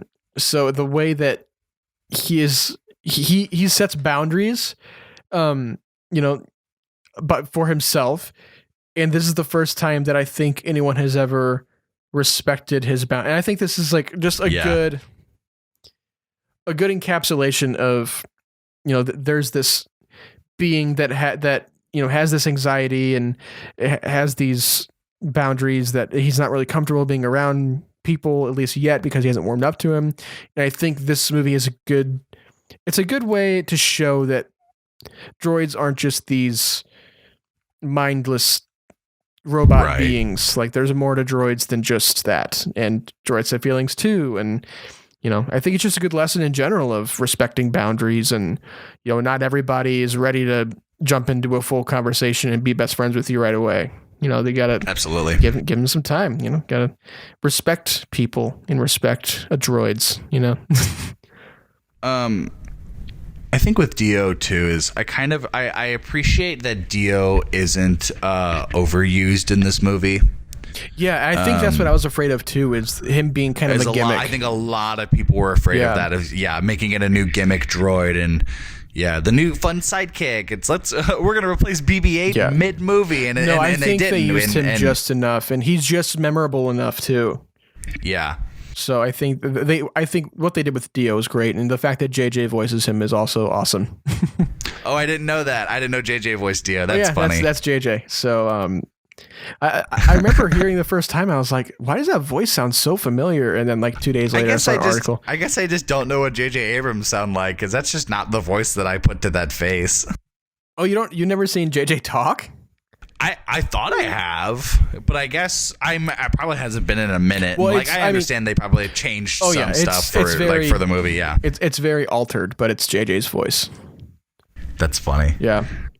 Well, let's kind of talk about their next mission here, where they're going to Kijimi because Poe knows this droid mechanic basically, in order to change 3PO's programming in order to read the Sith language. Yeah, we get Babu Frick on Kijimi. What do you kind of think of Kijimi and Poe's past with the whole crew on Kijimi? See, here's the thing. I wish all of Poe's past came up in Last Jedi. Yeah. It feels so forced in this movie. And I think it's funny that they do the line sequence of the you were a stormtrooper, you were a spice runner, you were a stormtrooper, you were a spice runner, you were a scavenger. We can do this all day. Yeah, so great. I completely agree with Poe. It's just we were all different aspects, like being tormented by the First Order and the Empire. Yeah. Like we're just here to win this war together. Like, why are you giving me crap for my previous life? And even then, of course, Poe. Where do you think Poe got all this experience from? Like, he's like the best pilot in the Resistance for a reason. He didn't do that just by being a pilot. Well, they do kind of, at least in this movie, they do kind of slowly bring it up, because whenever Poe's hot wiring that one transport on Pisana, Finn's how do you know how to do that? How do you know how to do that? They hint at it, but I feel what I meant by forced is the overall the having to have a dialogue about Poe's past feels forced. You think? Like it just feels off that like they're just now questioning why Poe can do all of these things when, if anything, at least Finn has been around him and has been with him on these missions. Like, he must have seen something in Poe, like that Poe can do, and the stuff that they get. So I don't know. It's not that it's bad. It doesn't take me out of the movie. It feels forced, like trying to do it. But I do like the payoff of it, of them being on Kijimi. I think I don't. What is her name? What's the Zori Bliss? Zori? Yes. The character and the idea and the dialogue scene with her and Poe on the rooftop is really good. Great, yeah. Whoever played her, I can't think of her name. Kerry Russell has just Kerry Russell just has such stale like portrayal of her lines. I think she tries to play her a little too mysterious and stoic. I completely, like I understand all of the choices she made, but it's like, what's her line when she shows up in the big final battle? She's like, "See you there, Spice Runner." I'm like, all right, like you're like easy. You're like, yeah, easy. Yeah. Yeah, with Kijimi, I really like. I think the most I like out of Kijimi is Babu Frick, but the dialogue scene between Zori and Poe, the when she shows him the captain's medallion, she's like, "Come with me." He's like, "I can't walk out in this war." Like that's a really Great good scene. monologue Poe has when he talks about all of that. This is a random note too that it just popped in my head, but a line that stuck out to me in this whole sequence is when Kylo Ren and like when they show up and he kind of figures out that they're on Kijimi, Hux is just like, "Shall we destroy the city?" He's like, "Let's blow it up. Like, let's destroy it." Yeah. I think Kijimi is I like the design a lot. I do too as well. It's not really anything we've ever seen, because we've seen a snowy planet, we've seen all that, but we really haven't seen it like actually snowing. like a city in the Alps too. Yeah, like, I think it looks great, and I think it really speaks to the color palette of this movie as well, like the whole blue thing. I agree. I thought the same thing as well in the Kijimi scenes watching it earlier. Yeah, we get the blue, and especially with Exegol too. I mean, because with The Last Jedi, we got Crate, which is like the red, the salt-covered red mineral, and this we have Exegol, which is the big planet in this, which is mostly blue and everything. So I like that JJ kind of followed Orion's whole, this movie gets a color palette. Scheme, yeah. But yeah, I think, again, with Zori and Babu and that whole team, I like that it's almost like this. It would be cool to see like a little novel series or something about like kind of like their run-ins with. I bet you that's what the Poe Dameron comic is about. I know that there's books about Poe Dameron, and like there's one that actually just came out in like December or November. Yeah, I think there's one that's all about like how he started in the Resistance. So I wonder if that like has at least a little bit of his. We really need to get into a lot of more of the sequel era, like comics and books, because I might there's read probably the Phasma book. Yeah, I've heard that one's good too. Delilah S. Dawson. I've heard it's different. It's not like a normal apparently the whole book is told through a different perspective about Phasma. So yeah, we'll have to keep up on canon, especially a lot more. But let's talk about Babu, Babu Frick. What'd you think about Babu? Hello, Babu Frick. Hello. I am Steve Rogers. Babu Frick is someone I did not anticipate to be who he was, but I didn't hate it, especially with, I think this was the cute little alien species they pulled off well, because that sometimes can be a little annoying, if not or executed weird. Well, yeah. Yeah, like it's obviously it's what JJ wanted, or not J. It's what like George wanted, like in return with the Jabba the Hutt jazz and like the whole song. It's like, oh, the aliens are quirky and cute, and it's like, no, it's a little weird. But where in this one, it's like, oh, he's a droid manufacturer, he's a droid tech, and he's this little dude, he's this little guy. He's a little guy, as Thomas Rosden would like to say. The expert on little guys. And, yes, an expert in little guys. That's right. We should have had them guess just so we could talk about I know. Babu Frick the whole time. I know. Yeah, I think whenever he does like transfer the programming in 3PO, it's so sad that whenever 3PO gets that moment of like, you okay there, 3PO? What are you doing? I'm just taking a chance to look at my friends for the last time. That hit me. That always hits me when I watch this movie because I'm like, oh my God, damn. 3PO actually thinks that he's not going to see them again. Like his run is over. Let me ask you something. Go for it. Would you have? I say this, but I mean it in a much grander scale. Would you have killed 3PO? Would you have let his memory stay wiped? B, actually like it like destroys 3PO, like this is his end to his story, or do you like the way that it is where it's? I felt that like although this is a good scene and his like whole Sith translation actually gives me like anxiety watching, I knew from the beginning that he was going to be fine. I knew that R2 was going to have something and to keep it up. I wasn't sure. You weren't sure? Yeah, and I think to your question, I probably would have either not done anything to that effect with 3PO, or if he did have his memory wiped, I probably would have kept it that way. Only because, it just would have been, sacrifices have to be made, especially in war and things like this. And I think that keeping it that way would have made it to where not all of these sacrifices can be fixed and there's not always a resolution for everything, because it just feels more real life that way. Like that's life. Well, and I'm glad that at least with 3PO, like they don't fix him until the end. It obviously he doesn't have the chance to do it. So I like that we do at least get like when he introduces himself in Poe. Okay, that's going to be a problem. Yeah, that's great.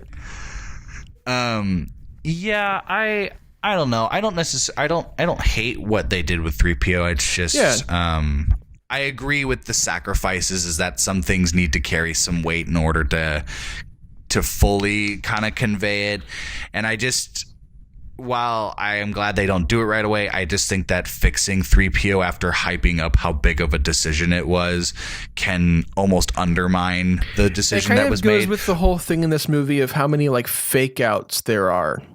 Especially with Chewie's fake out death. We even have we think that Babu Frick and Zori Bliss die on Kijimi when it's destroyed, and they end up coming back and they're alive. And then we think that 3PO is going to be destroyed, and we're not going to have 3PO anymore. It's just going to be like this brand new. We don't know this guy, and then he restores memory, so that's not a thing anymore. Because it kind of just like, where does it end, kind of thing. Like, when are the sacrifices actually coming? But again, it's not something that ruins this movie for me. Nothing that is in this movie ruins this movie for me. Kind of going forward, and they end up, getting on the First Order transport or the transport. What is that ship called? The Ren's ship. Yeah, what is Ren's big destroyer called? I don't remember either. But when she's on there, when Rey is on the ship, and she goes into Kylo's quarters, and it kind of looks like a really bougie Airbnb.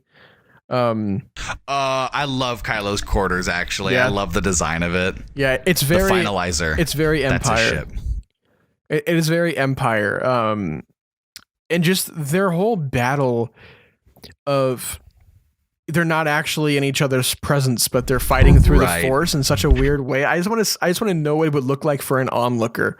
I'm just just to see like Kylo Ren just like hacking in the street, like it's like, what are you doing, man? Are you okay? They're like, what's going on there, buddy? Yeah, the stormtrooper watching him before Vader. Okay, imagine being the stormtrooper watching all of that, and all of a sudden Darth Vader's helmet just like appears and drops in front of him, and he's like. But I think the way that was shot is super well done, because it was at liberty of being very confusing to see. It was like, wait, isn't she on the ship? Why is she down there? And stuff like that. But the way they cut it and the way it's shot is so well done and keeps it so coordinated. that Force Skype cinematography that they use is always really cool, where like it's always looking directly at them as they look away. Yeah, it's a very good way. It's a very good way of keeping it cohesive. You know, it doesn't get confusing. I agree. Which I appreciate a lot, and I think it's a testament to JJ's filmmaking ability as well. Well, you know, they're on this ship because they're basically rescuing Chewie, which they do, but we get this reveal that Hux is the spy, and I do have I'm the spy. I do have one criticism / note. That it's a very, very nitpicky thing, but I think it would have been just as effective if Hux didn't say "I'm the spy," but instead he shot the two troopers that were holding them, and then he just like go. And then we would have picked up. It was just like leave, like we would have picked up that. Oh yeah, crap! Hux is the spy, without him saying "I'm the spy." But again, that is like the most nitpicky thing you can pick about. But I kind of agree with that. I will say I do like the "I'm the spy" line. I don't know. I think it's always kind of funny to me hearing it, but yeah, I think that by this point we've kind of Hux is kind of like this buffoon. And you know, I think that line is kind of pretty in character. Well, let me go on my Hux rant. Is Hux's plot line in this has such good potential, and I'm really disappointed in how that character ends. Especially after everything that we've kind of gone through with him in the last two movies. His death is kind of, it's not a big deal. He's just killed off. Yeah, it's just kind of a joke. It's just a joke play, and they are so quick to replace him with Legion General Pride. I can't think of that actor's name. I think Richard E. Grant. Richard Grant, that's it. Yeah, and actually I do like Pride as a character. I kind of wish that it would have been cool seeing Hux and Pride as like, dude, we need a Pride novel. Yeah, we do need a Pride novel. Yeah, so I just feel like I'm really disappointed in how Hux ends up in just kind of this overall like trilogy, and I think that they had a lot of potential of him being the spy and him being this, you know, like his whole motivation is just to prove, like just to rub Kylo Ren in the dirt. Like he doesn't care about the war anymore. He's just obsessed with proving himself right. I think we do kind of get that, though. And that's what I'm saying is like we do get that, but like it's so quick to end. You think they just took it, they should have just took it and ran with that? I think that they should see. I think that Pride necessarily, while I like his character, shouldn't have been a character. I think that all should have been Hux, not directly like with him, like mainly serving the Emperor over Ren, but like I wish that it was more kind of the conflict of like Hux is trying to maintain this first order with. I think for me, the purpose of Pride is because I think Pride is almost the Emperor's, you know, the whole Final Order thing. I think he is the in for the Final Order for the First Order. So he's kind of like giving intelligence of what the Final Order is and how what part the First Order's playing in the eventual Final Order. And I think that's kind of Pride's thing here. Sorry. I think that kind of overall with this Hux thing is honestly the only thing that, even if I could only change one thing, it would be the scene of his death. I wish they just did his death a little different. Yeah, I wish it was a little more kind of personal, or at least a little more impactful. Grander in the sense of just quickly shooting him. I always did love the idea of Hux being like in the Colin Trevorrow script of like he's got like Mace Windu's lightsaber in it, and he's like jealous of Force users, and that's like that's actually his whole motivation, and is that he's like just walks in on him trying to use the Force, and and he takes his own life like with Mace's lightsaber, we might have to do a little bit of an episode on that Duel of the Fates script, because it's kind of interesting. I don't necessarily think it would have been. I don't think it would have been as impactful and emotional to me as The Rise of Skywalker was. It's too different for me to even make that kind of... Yeah, I think that it would have been... I can see why they didn't go through with it. One, because it would have been impossible because Carrie Fisher is no longer with us. But also just the way they kind of run with this whole... I'll move on in a second here because this isn't the Duel of the Fates talk. But just kind of the way that they run with the whole Rey and Poe romance I don't buy that. And there's a bunch of things in that whole script that I'm just like, yeah, this would have been cool to see this and that, but I don't think it would have clicked with me or a lot of the Star Wars fans. But let's kind of move on here to kind of the big supposed twist of the movie. And they kind of allude to it throughout the movie, but how Kylo reveals that Rey is a Palpatine.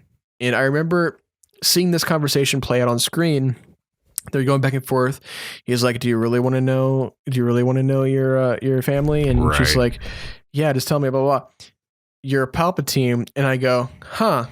And at first I expected to be much more shocked by that. And I was like, you know what? No, it makes sense. Like that's like, I get it now, you know? Yeah, I agree that, like, I definitely felt to be more surprised hearing it. I think for me it was more, I remember hearing it and being like, so ooh, excuse me. Choked on my spit while I said that. Don't do that.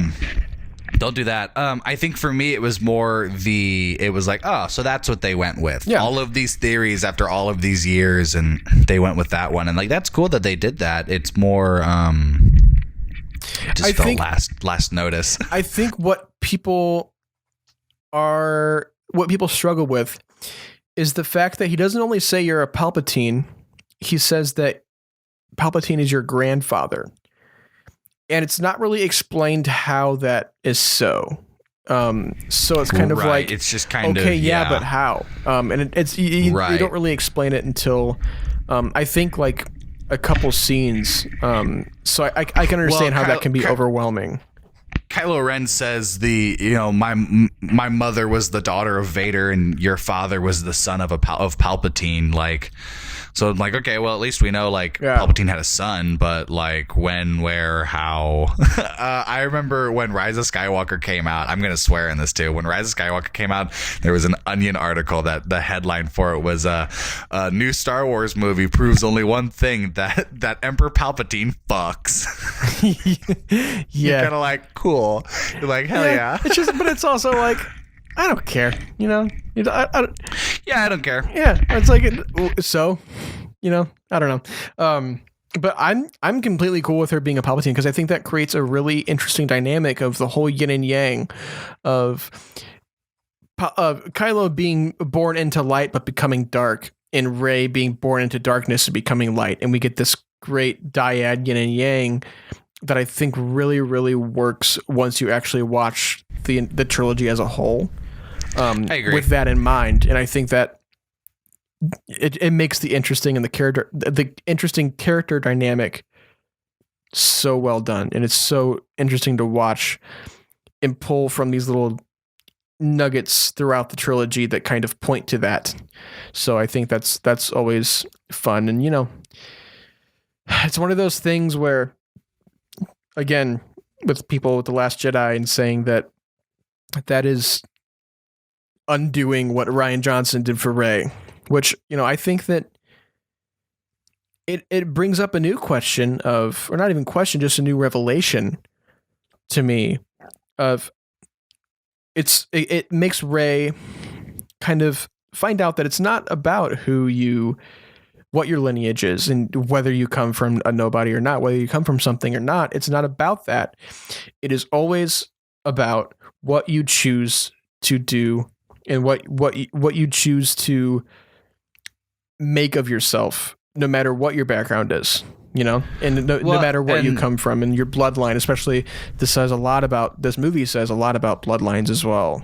Right. And I completely agree with that. And I think what the difference was that in maybe Force Awakens, but more in Last Jedi, is that it was more established that anyone can be this, anyone can be the one, and kind of the person, whereas Rise of Skywalker takes that and it's you can be anyone that you want to be, even with this dark kind of I'll say past, but I mean dark aspect hanging over, is that you can still be the person that you want to be. It turned into even nobodies are special to even nobody's destined to be something different can be someone, Yeah. And I think that, I do want to shout out really quick. Joseph Scrimshaw of the Force Center podcast did a really great episode on this. They do like over at Force Center, they do like every once in a while, there's a segment called Star Wars Counseling where people like send in their grievances with Star Wars and what they don't like about Star Wars. And he kind of talks you through it and why it's okay to accept it. And there's a great one about how Rey's a Palpatine, and it basically, walks you through of, why that whole revelation is important. And, I have to beg everybody to listen to it, because at first, I had my reservations about Rey being a Palpatine, but that listening to that cleared it right up, and I'm in total acceptance of it now. So I highly recommend anybody who's listening, if you haven't listened to Force Center, I highly recommend. Anyway, kind of moving on here. Rey's Palpatine. We discover that. We land on the mission to Kef Bir, which is the planet in the Endor system that the Death Star remains are on. So here's one thing. When you saw the teaser trailer, did you recognize that was the Death Star remains on that one shot in the ocean for the first time? Yes. I didn't, and I don't know why. I thought really? I was like, that's a weird looking mountain range. What's that? Well, I think too is a lot of people expect it to be on the forest moon of Endor instead of it being on a different moon of Endor, so people don't recognize that that's that's the Endor system. Yeah. Well, I love whenever they run into Janna and her crew, and we end up realizing that they're actually also a bunch of defected stormtroopers. I think that's great to know that Finn's not the only one. Like, people actually followed in his footsteps and, discovered that there is a way out. And if you're brave enough, and if you have the willpower and the courage and the passion to actually defect from this horrible, toxic environment, it is possible. And, I think that's really great. And I think that is a great, also a theme and lesson in this movie as well, which there are a ton of, but, I love the kind of parallels between The Force Awakens and this, whenever Rey's going through the Death Star remains, using the moves she kind of used on the Death Star Destroyer remains on Jakku. I think that was it kind of coming full circle for Rey. What do you think of Rey and her journey onto the remains of the Death Star, and she goes in the throne room and has that revelation on that one controversial side room? The controversial side room. Yeah, so I remember there being a lot of uproar about how in the throne room, that side room she goes in to get the Wayfinder. Yeah. People saying that wasn't there in Return of the Jedi. So that definitely wasn't there. That room's so much bigger than but they don't even show that side of the room in Return of the Jedi. So there's no way of even knowing that. Oh, really? Yeah. So there was a lot of uproar of J.J. just doesn't know Star Wars because he put in a room that wasn't there. I think it's more like it looks closer than where it's actually supposed to be. Yeah. But that doesn't bother me. Obviously, I didn't even know that was a controversy. I don't know. Well, anyway, what's kind of your thoughts on her getting on the Death Star for the first time and kind of seeing these echoes of the past with the stormtrooper helmets and getting into that throne room? This is actually, it's one of my favorite uses of like the Emperor motif in this movie is when like she climbs into the throne room and it plays the like Emperor theme, but it does the like Vader's death one where it's the like just the really high pitch version of it.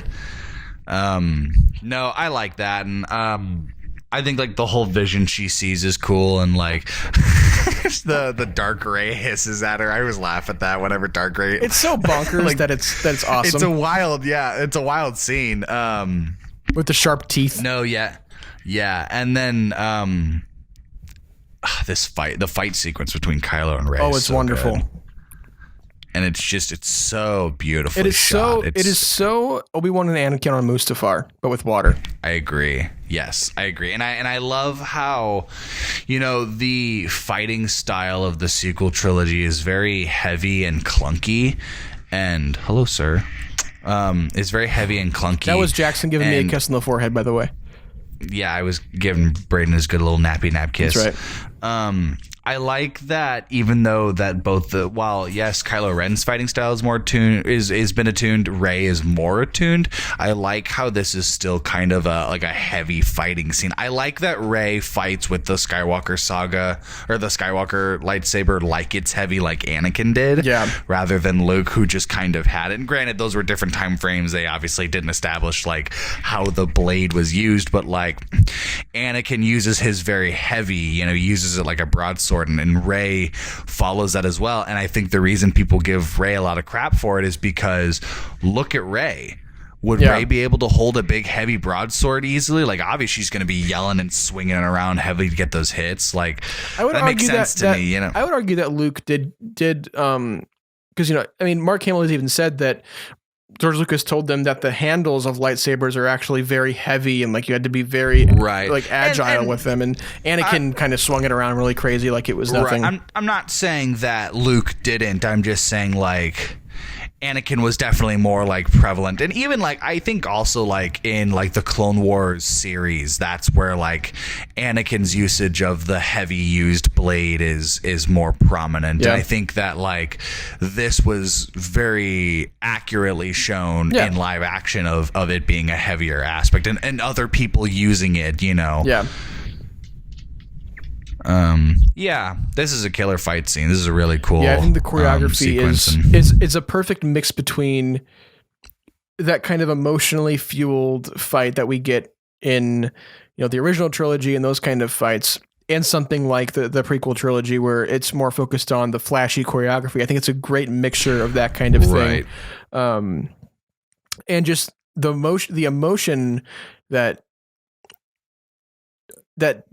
Adam Driver and Daisy Ridley put behind the performances for this fight too is great, because it really feels like this fight has a lot of weight, and it's kind of like, because you watch this fight in the trailers and it is something that you expect is in the climax of the film, and you realize that we're only halfway there. So I think that's just a testament to the filmmaking and the performances as well. But kind of after this fight, Rey takes Kylo's ship off into the distance, and Kylo's kind of stranded on Kef Bir, and we get a great return of Han Solo. This surprised me. This moment floored me whenever Harrison Ford came back and we hear that, "Hey kid," and I got emotional whenever I saw Harrison Ford on screen again. Yeah, I was like, oh my God, what's happening? And then you realize that like this is kind of just like this imagination, just a memory, memory thing in Kylo's mind, and it's continuing on and progressing as he wanted it to, like this is what this interaction was supposed to be. Just give me your thoughts on this whole interaction. Well, it's sad that it didn't happen until like he had to lose both his parents to kind of be that push.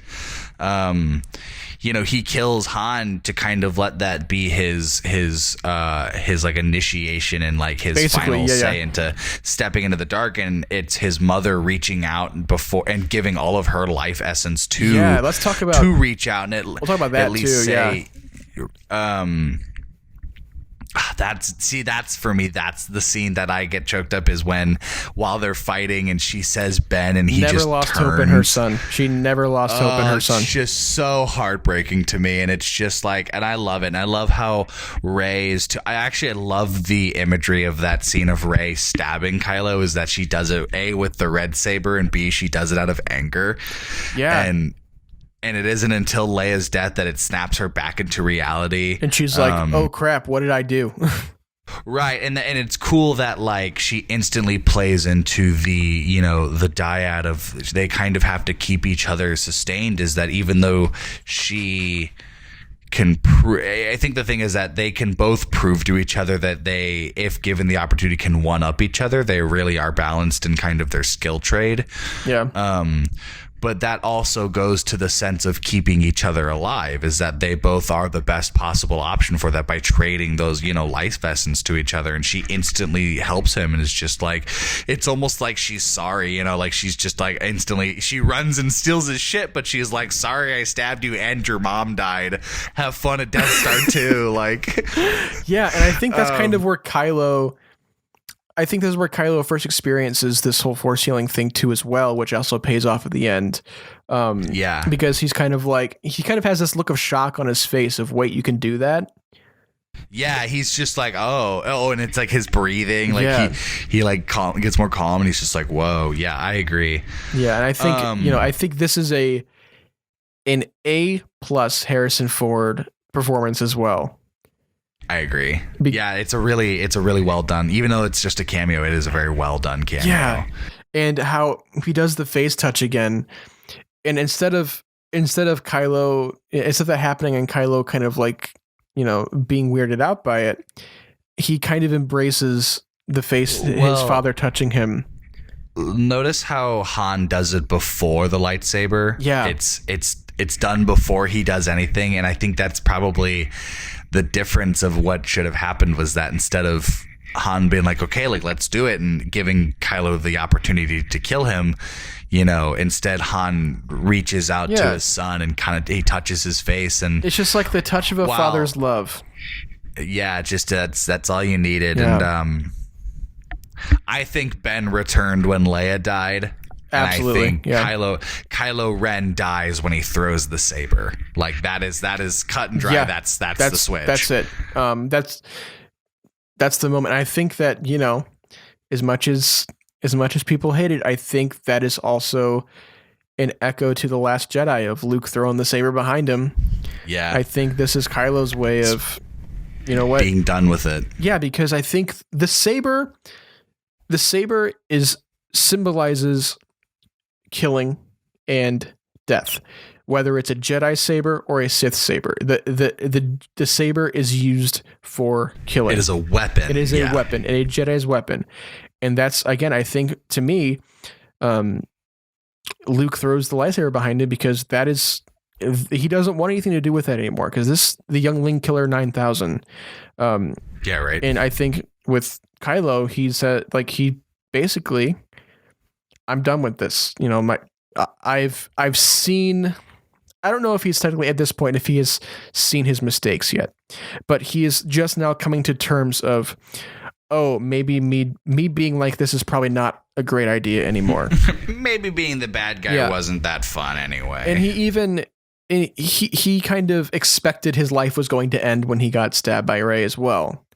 So he kind of knows what it was like to, I almost died while regretting I think too, all of this. Like, most of the trilogy, Kylo Ren does a lot of his actions because if he fails, he dies, and if he goes back, he dies. Yeah. So he didn't see it. Like, he was forced to stay in this darkness, and then it isn't until he understands that he and Rey really are like a power together, that they really are they are a natural connection to the Force. It wasn't just Snoke playing with their minds. It actually is. There is a bond between them. And while that's been known to the audience, I think that becomes fully prevalent to Ben in this scene, is that he finally understands that while they are a power together, and he tried to bring Rey into that power, it isn't the fact that they are this strong. They're only strong if they go to the dark side. It's that they're only strong if they work together. Right.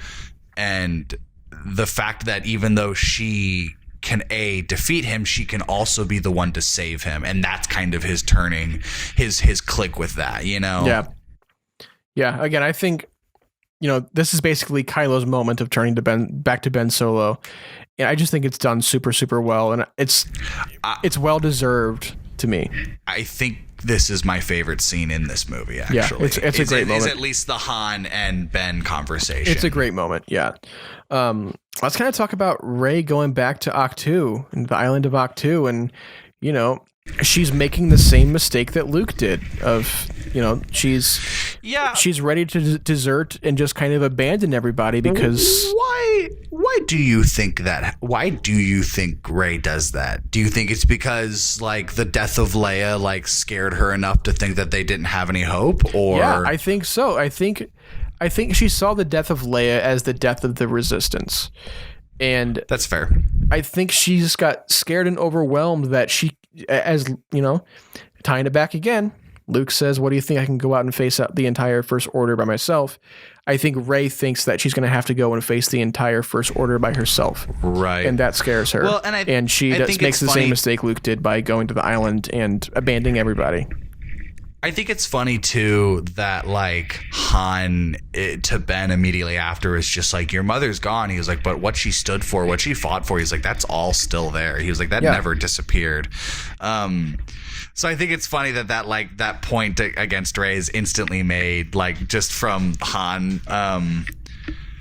But I don't know. I think Rey running away is such a weird, like, it's not weird in the sense of like bad movie, bad script writing, but it's just like, oh, like I guess I didn't expect Rey to still be scared, still be well, I think she's also scared because she couldn't control herself and ended up killing, like, so not killing, but that is true too, like harming Kylo. And you know, she was in this state of rage and anger, probably without thinking clearly, and you know, she thinks that she's the reason Leia died. Because you know, Leia sensed her son and had to call out to him, and in that moment that Leia was calling out, Rey thought she killed her son. Right, and that. Imagine how traumatizing that can be. You know, this. Well, and that's sad too. Like, knowing in that exact moment, Rey was pretty confident and strong in the overall mission and stopping the Emperor even without Leia's help. And it's a little heartbreaking to know that, like, in the moment of Leia's death and in Rey's kind of moment of in Rey's break of kind of holding herself and giving into that anger for just a split second, it scares her so much that she runs away completely. I think when returning to Ahch-To, I don't know why, but Mark Hamill looks weird as a Force ghost to me in this movie. I don't think they got the continuity great with The Last Jedi with his look. I agree. I think his hair is much different. Like, it's like weird, like stringy. It looks wet. It looks. Yeah, he has the weird. It's not as like wavy and layered as it was in The Last Jedi. It's more like like someone took a straightener to it. Like he just got out of the shower and like he's like waiting for his hair to dry. Yeah. But I think the line that Luke has whenever she throws the lightsaber into the fire and Luke's Force Ghost catches it, and he says, "What are you doing? A Jedi's weapon deserves more respect." I think that is Luke coming full circle and learning the lessons from The Last Jedi from himself. That is not. I agree. That is not fuck you, The Last Jedi. That is. I have learned since then, and I'm still learning just as you are. I'm not as cynical as I was about everything. I understand. Yeah, I agree with that. Yeah, I totally disagree with anyone who says, you know, that's JJ saying screw you to Rian Johnson because he threw the lightsaber. That's not at all what that is. But what do you think about this? Is the first time we also see one, Luke is a Force ghost. And two, we discover that Leia has a lightsaber, and Leia's lightsaber is given to Rey. what do you think about that kind of revelation that, Leia was trained and she has this lightsaber, and Luke even talks about the training montage and everything like that. This is all stuff that makes sense to me. This is all stuff that like I kind of wish we got more from in probably more maybe Last Jedi, of kind of explaining the things that happened in the 30-year gap. And I like knowing in that 30-year gap the world building that like in this time Leia did train. Leia like, I would assume. So I am probably going to read Bloodline soon, just because I want to know. You have to. Yeah, I want to know all of that. So and like I like knowing that like this in between this 30-year OG trilogy to sequel trilogy time span. So I think it's funny that people get angry over things like that. And I was like, well, what else did you think happened? They just sat around and waited for the movies to start, right? Like, no, I like it. I love Leia's lightsaber design. I love like the actual brass copper. Yeah, kind of. I love its look. It's so different. Yeah. And no, yeah, that it's actually a very wholesome scene to me, and kind of Luke passing on his generational kind of aspect to Rey. Yeah. Yeah. And Luke, I like it. They have a conversation about fear and failure, and how Luke even says fear is the destiny of a Jedi, or is it fear or failure? One of the two. And I think that is something. Fear. No, it is. It's overcoming your fear is the destiny of a Jedi. Yeah, and it is something that is so wholesome to me. Mm-hmm. Yeah, he says confronting fear is the destiny of a Jedi.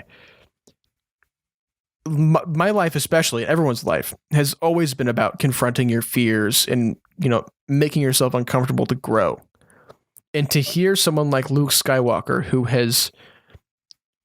in The Last Jedi did anything but confront his fear. He ran from it. And I think in this movie, he, after his life has ended basically, and at the end of Last Jedi, I think he does confront his fear as well. Him coming full circle again, and to, again, taking everything he's learned and passing it on to Rey. And he's basically telling Rey, hey, it's not good to run from your issues like I did, because look where I landed. Like, look at where the resistance is now. Yeah. So I think this is kind of the conversation that convinces Rey that she needs to go back. She needs to face the Emperor and,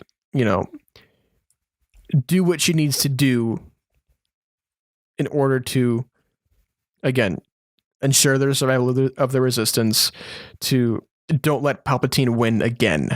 So, I just love Luke's lessons, and the conversation they have in this scene is super great. And I don't want to get out of this scene without talking about the X-Wing lifting it out of the water scene, because I cry every time I see that scene. Really? Do you? Oh my God. I get so emotional whenever that score swells up and he just looks at Rey and kind of smiles, and the X-Wing's coming out of the water. I love that line he goes like, you have everything that you need. Yeah. And she's like, oh yeah, there's a holocron in Kylo's TIE fighter. Like, yeah. And how that line, is kind of ripped from Leia's, we have everything we need. Yeah. It's like, oh, that's so great. So great. But yeah, and then we are back on we're back on the Resistance base, and they're preparing for the war in Exegol, and Lando's back with the clothes from Solo, a Star Wars story, which I thought was like, that's interesting. Yeah. It kind of like bridges the gap between Donald Glover and Billy D. Williams. And just whenever Finn and Poe both become generals, and general. I love that too. Yeah. What is your kind of thoughts on the Resistance post Leia, and how they come to terms with what needs to be done now that Leia is dead? Well, I think that was absolutely the push that they needed, because like you can even tell like a lot of the Resistance just kind of like relies and looks to Leia to just kind of figure it out and have some kind of plan for it. And it isn't until Leia's death happens, and Poe, I love the scene with Poe like sitting at Leia's body, and like he's just kind of talking to her. Like, Lando joins in. He's like, we had each other. He was like, we did what we. I do think it's funny though that Poe is like, how'd you do it with next to nothing? And it was like, well, they didn't get their fleet destroyed in the last movie, so they did have that to their advantage. But you guys will figure it out, you know. But it's also so true. Like, we had each other. Like. Yeah, we gave it our all, and it ended up working out. Yeah, we trust in each other, and we didn't let things, small problems take us down and overcome us. Like we played it out till the end, and that's so true.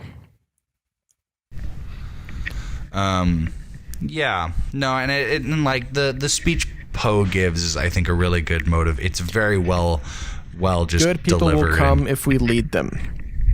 Yes. Boom. Absolutely. Like, I love that. And like he repeats it in the speech, but the line that Zori originally says of they win by making you think that you're alone. We're not alone. Yeah.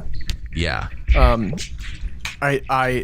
love that so much. And Poe in this movie has some really great development from, even the beginning of the trilogy to now, and he's ready to lead the resistance and, follow Leia's footsteps. And I think that's such a great transfer of Poe being this, kind of reckless flyboy in The Last Jedi to now having learned every lesson that there is to learn, especially from Leia and everything, and becoming responsible enough and, wise enough to be able to lead the entire resistance into this fate of the galaxy type of battle that they're going to be going into. So I think that's great. Now, whenever Rey gets on Exegol and she's, basically in unknown territory, what do you think of whenever she gets into this big Sith citadel of all of like this weird crowd of like Sith loyalist kind of things that I'm not really sure what they are? What is that? What is your theory? Because I don't even know. They're like Sith loyalists. You know what, the current Darth Vader comic, I think, is explaining this. Actually, it is setting up all of like the Exegol stuff. Yeah. And it's all like, it's like introducing it like, I think when Palpatine does it, like when Vader was around. Mm-hmm. But yeah, I don't know. I remember being like, who are all these people? Yeah, I was like, is this going to be talked about? Why are there so many people here? They never mention it. Those people go out wild too, with like the building falling on them and like the lightning striking them, and that's very intense and crazy. Yeah, I don't know. They're just in the background enough that they're like unnoticeable, but like they're doing these weird chants and stuff, and it reminds me of the first Scooby-Doo movie when it's like it's all of the like mind controlled like travelers and Bobby Goldo, and they point at him, they like point at Rey, like that would have been hilarious. We need that crossover ASAP. But we get this interaction between Palpatine and Rey for the first time, and Palpatine's on like this big, basically on this big crane. I know there's a name for it. I saw it on Wikipedia, but I can't think of it right now.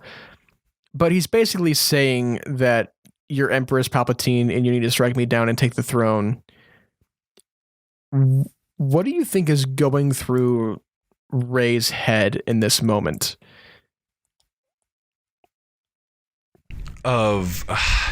It's where she's faced with this conflict of basically the same thing, same conflict that Luke had of strike me down and you'll become powerful, and everything good will happen, or do what's best for the galaxy.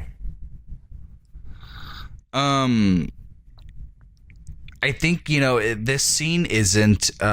Daisy really does a really good job at showing the fear that she's like finally kind of squashing in this scene. It's not more of she's like, he pulls the same move too, where he's like, do this and your friends will be saved. Do this and your friends won't have to die this gruesome death. And in that, you can tell in that moment, even just with like the facial expressions, is like Rey says it earlier to 3PO, is like, we've been saying this whole time how important this is, how big this is. This is Rey's moment of giving it her all, and doing what absolutely needed to be done. Right. Yeah, and I think that this is kind of Rey facing her ultimate test, and like it is to, it's to sacrifice everything she has helped build and save, and save her friends in quotation marks, or face her fear and not let the Emperor win, not let Sidious win again by controlling Rey in this weird puppeteer kind of way. Right.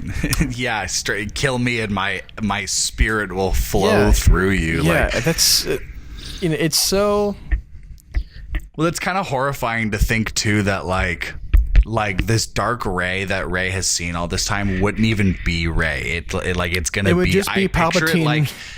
It's a possessed Rey, like it's Palpatine's mind using Rey's body. Yeah. And again, I think that whenever Ben Solo comes in and saves the day is when this scene gets super interesting. Whenever he comes in and he has that great fight against the Knights of Ren. I love the shrug he does when he finally gets he does the classic Han Solo shrug. Yeah, and I think again, that whole them being in the Diet of the Force and having this connection, and Rey sensing him and about to strike, in quotations, strike Palpatine down, and then nothing in her hand. I wanted Sidious to say what. What? like Vader. You know what though? We get to do it. He says do it to her. He does say do it.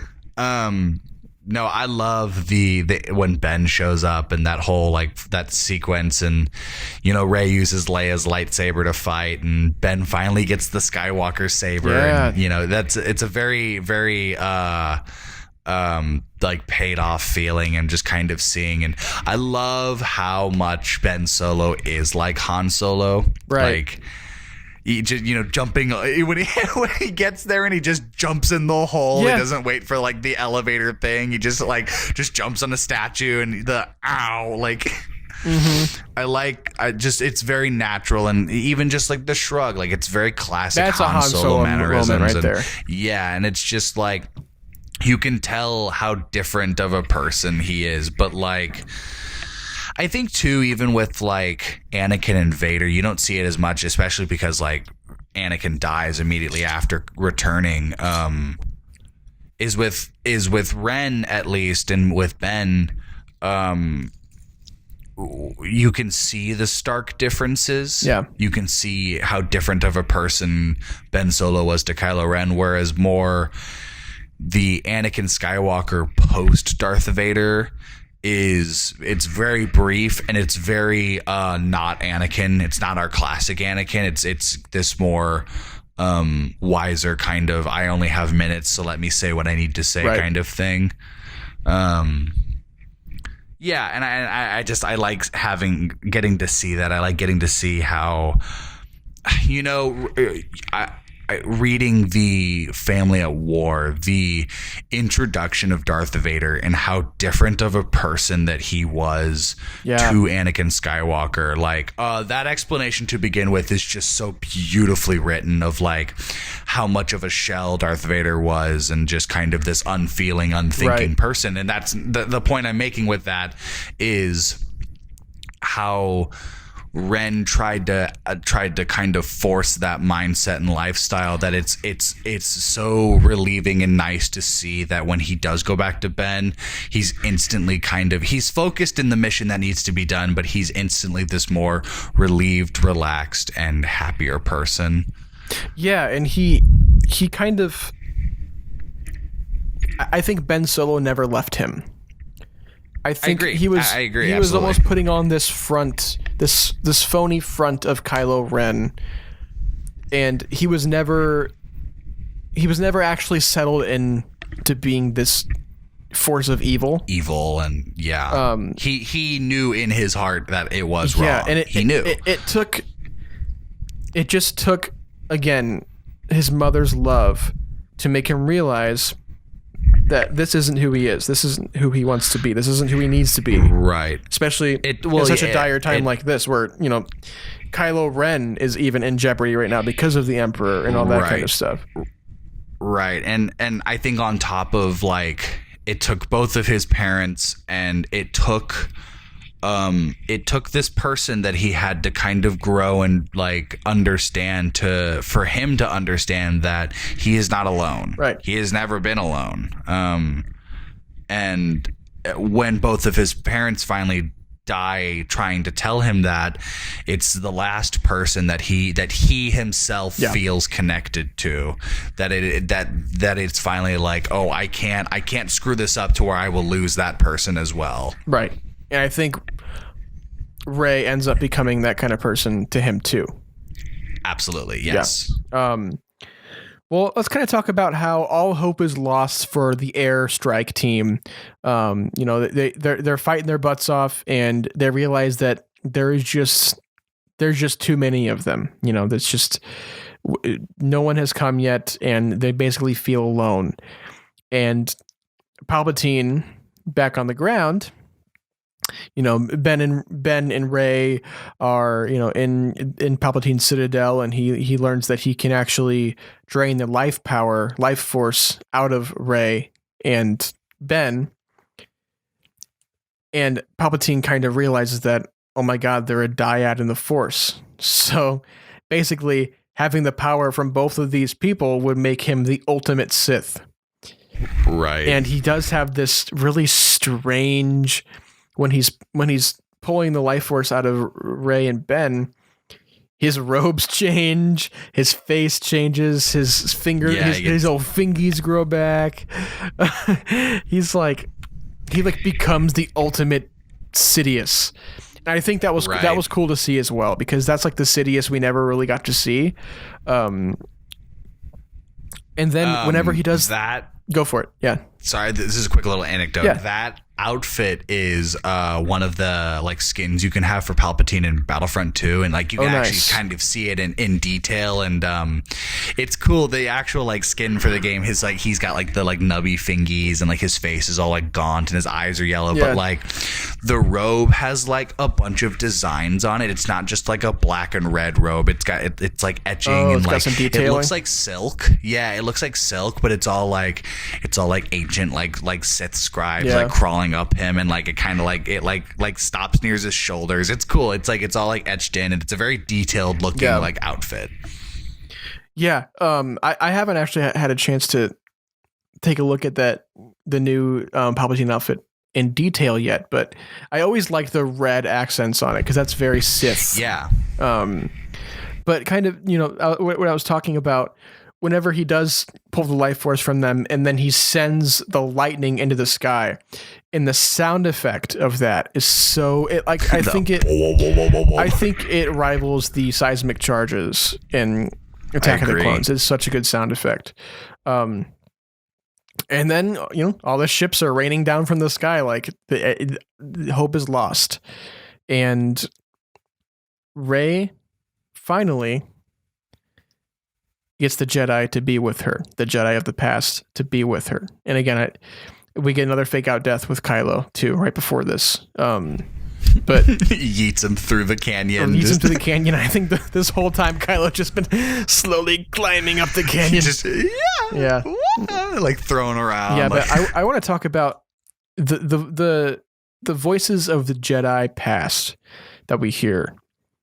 Can you list all of them? Do you know? The subtitles definitely help. Yeah.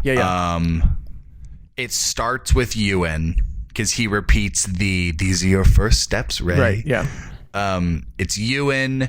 There's then it's Luminara. There's Kidamundi. There's Kanan Jarrus, Qui-Gon. Ahsoka, Anakin, Qui-Gon, old Ben Kenobi, Alec Guinness, Mace Windu. Luke. I don't know if Luke. I don't know if Ezra, No, Ezra is in it as all. I think. No, Ezra. Did we name them all? I think that's close to them all. Yeah, there might be one or two we're forgetting. Maybe Ayla Secura is probably I think she another might one. be in there once. Yeah, but I was so surprised She might that just they throw in didn't. a Rey. Yeah. I was surprised they didn't go straight up Force Ghost for all of them. So I think that was part of the plan. I think that's in the Colin Trevorrow script. I think it is too. Yeah, all the Force Ghosts come back. All of the ghosts showed up and like they all like make like it's she's got like the whole army behind her and I don't know. I don't necessarily not like what we got. Oh, yeah, I was pretty love satisfied with it to begin with. Yeah. I love hearing Anakin say Rey. That was cool. I love hearing Anakin say "Bring back the balance" as I did. Oh, it's beautiful. Beautiful. Because it proves that yes, Anakin did bring balance. He did fulfill the prophecy. Yeah, it's a very proud and like satisfying moment of just like even in that it's I remember seeing it and being like, wow, like that's cool and all, but like she just kind of destroys Palpatine, like reversing the lightning, and I guess it's not necessarily what like it's like, but do you know how much power you have to stop that kind of Force lightning, though? And like the point too is like that whole moment was for Rey to finally step into the mindset of her Jedi self. Yeah, and to this is like she finally gets that focus. It's because once it happens, her facial expression of just how in tune and aware she is of everything, it goes and just straight snaps from fear to determination right there, and it is instant. It is, and as the rest of the movie, she holds that, and that's what that moment is for. It's not about destroying Palpatine, because like as dumb as it sounds, at the end of the day, the chances of Palpatine coming back are like like they're still very prevalent, to where his death doesn't really mean anything to me, and I wish because we've spent so many years just thinking that he was dead anyway. Yeah, and on top of we already have an emotional death with him. I'm glad that this scene is more kind of focused on Rey finally connecting herself with the Jedi and just fully accepting that.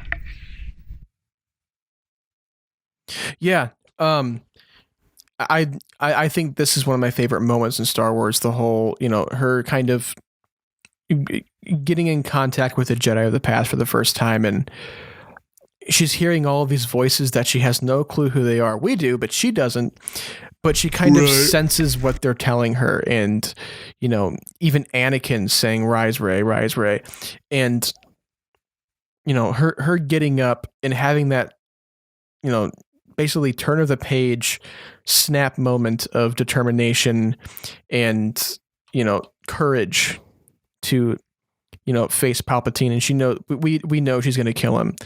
But I think the way that Palpatine goes out is very Voldemort in Harry Potter and the Deathly Hallows. I completely agree. It's funny you say that, because that's always what he kind of flakes off. Yeah. Okay, same with Thanos. Is that what's the thing? What is with like studios and just making mass franchise? Everyone just turns into dirt. Movie death villain. Yeah. But I also love right after this, and everyone's like, it's not right after. So kind of once Palpatine stops the Force lightning, everyone goes back up, and then the allies come, and it's basically the entire galaxy rises up, and joins them at the Battle of Exegol, and we get the great moment where the music swells in the da da da. Oh my god! Yeah, now that's a moment I also cry. I get so emotional during this movie. I can't help it. But and then what really strikes a chord with me is whenever the fleet comes in, and on one of the first order or final order ships, there's like a guy who says, how did they get such a big navy, something like that, and he says, well, it's not a navy, it's just he's people. Talking to Pride. Yeah, it's just people. Yeah, was it Pride? Looks at him. I love that line of, it's not a navy, it's just people. It's just people, because you think, you look back and you think, and you're like, you know what? There's always more of us. If I was in the Star Wars universe, I would have been there, you know?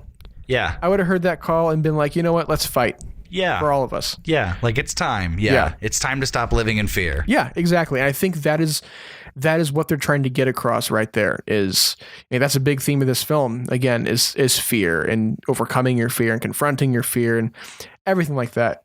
And then we get this moment back down in the Citadel when Rey is basically, she's conked out. She's basically used all of her life force to kill Palpatine. And she's basically dead. And Ben comes back up from the cave, and he does, basically gives her the old jump start. Gets the old the what is it called? Gets the cables out. Yeah, that'd be a great Robot Chicken episode. But he kind of makes this sacrifice of himself for Rey, because he kind of recognizes that Ben Solo is over, like he's dead. He's made his mistakes. He is past redeeming himself for the galaxy to accept him again. Yeah. And I think he's known that from when he switched. There's no going back. Well, he repeats the line when he talks to Han. He's like, your son is gone. And he goes, no, Kylo Ren is gone. But it's no, like, Ben's right. Like, both are gone. Yeah. Like, it's at this moment is while Ben is here, Ben's using his final, moments to make this sacrifice to go help Rey. Right. He knew walking in, he wasn't ever going to walk out. Yeah. And I think that was his purpose of being there, is to finally fulfill his mother's life purpose and journey. And I think too, like, to make sure that Rey is safe. Yeah. To make sure that Rey walks out. Because Rey is basically the only hope for the survival of the galaxy, basically. Right. Which I love that the stakes are so gosh darn high in this movie. Can I run by you a title change? I don't think this movie should be called The Rise of Skywalker, and I don't mean like I mean this specific movie that we got. I don't think it should have been called The Rise of Skywalker. I think Star Wars: The Last Hope would have slapped. I know, but we already had The Last Jedi. I mean, like, yeah, I guess, but like, I don't know, like, I think it would have been too confusing. I don't know if that would have worked. Still cool. If The Last Jedi wasn't called The Last Jedi, I think The Last Hope would have been great. The Last Hope, like, it's a cool, like, I think it kind of encaptures like every purpose of every character. If everyone would have been called A New Jedi. Yeah, right. the not gone Jedi. It's maybe the final Jedi. A New Jedi and The Last Hope. Yeah, but let's get to the ending here. We're wrapping it up. The Resistance won. Everyone's celebrating. We have that moment with Lando and Janna back on the Resistance base where it's like, where you come from? Oh, I don't really know. Well, we want to find out. Well, let's find out. Yeah. I love that moment because it kind of insinuates that there's a possibility that she could be Lando's daughter. Right. It doesn't really confirm anything. It just kind of like raises the question, which I think is great. Well, it almost does it like it's trying to hint that they're going to make more. Yeah. Yeah. Like they're trying to set stuff up to continue. Yeah, just in case. And then we get Rey back on Tatooine for the first time we see Tatooine since 2005. And we get this great moment where she's kind of exploring the Lars homestead, and it looks the same as it was left almost. Except But it looks like someone came by and cleaned up the skeletons. Ancient. Yeah. It feels so ancient, you know. It feels like a relic. Yeah, it looks like history. she's in this different world, like experiencing all these new and obsolete things. Yeah. She's like, what are these? You know. And I think, what do you think of her burying the lightsabers in the sands of Tatooine? What do you think of that? I'll give you my real answer, but I love the memes of like Anakin screaming while Rey puts his lightsaber in the sand. That's funny. No, I like it because I like how while Rey herself is the new like turning point and face of the Skywalkers, right. like she herself buries everything that she lets the past die. She lets the past die while she herself is the adaptation and new that came with, and that's kind of the whole die, like. But she lays it to rest. She puts it down for a nap. Yeah, and that's kind of what I mean. I don't mean like die and like she kills it. I mean it more of she lays it to rest. She lets the past end, lets the past be the past, so we can move for the future, so that she can step forward into a future. Right, yeah. Whereas everything else has been trying to kill the past and B holding on and trying to finish everything. And yeah, I really do like the final moment of this movie with the whole Rey Skywalker. Yeah, and, I was about to ask you about the Rey Skywalker. I don't know why it gets hate. It's it makes wonderful. so much sense to me that it is so great. It just makes. They've been hyping it up even without the Palpatine thing of like she's gonna accept herself as who she wants to be, and she wants to be a Skywalker. And she, if anybody, she deserves the Skywalker name. Absolutely, she is of pure Skywalker like heart, Yeah, and she she even kind of gets the approval from Luke and Leia whenever she kind of looks off in the distance and sees their ghosts, and Luke kind of nods at her like, you're one of us now, Yeah, I think that's just so great. And just the look of pride she gives to that lady after she says Rey Skywalker, and she's like, wow, that felt good to say. Yeah, and it's so like heartwarming, like she finally has this family name that she can give herself, whereas she finally has a place in the story. Yeah, absolutely. She's just been so discouraged in trying to be her own person. That's right. It's a very wholesome and good and heartwarming ending. Yeah, I think that moment is the Rise of Skywalker right there. Absolutely. Oh, absolutely. Yeah, I completely agree. Yeah, I just. You couldn't have a more satisfying ending than this one to me. I mean, we end right where the entire saga started, is right there on Tatooine with the twin sons, and they're kind of walking off into a hopeful future, which I think chef's kiss. I just kissed Jackson on the forehead too. But I just any other closing thoughts or things you wanted to mention before we get out of here? It's kind of a longer episode, but. We've kind of talked about, I think we've talked about kind of the themes and mainly the important stuff. And I think, I shared some of my favorite quotes, and there isn't a lot of quotes that fully stick out to me in this one. Mainly, I shared my thoughts. I think a lot of the times because a lot of the quotes are rooted in the story. I agree. So we've already talked about a lot of the big ones, I think.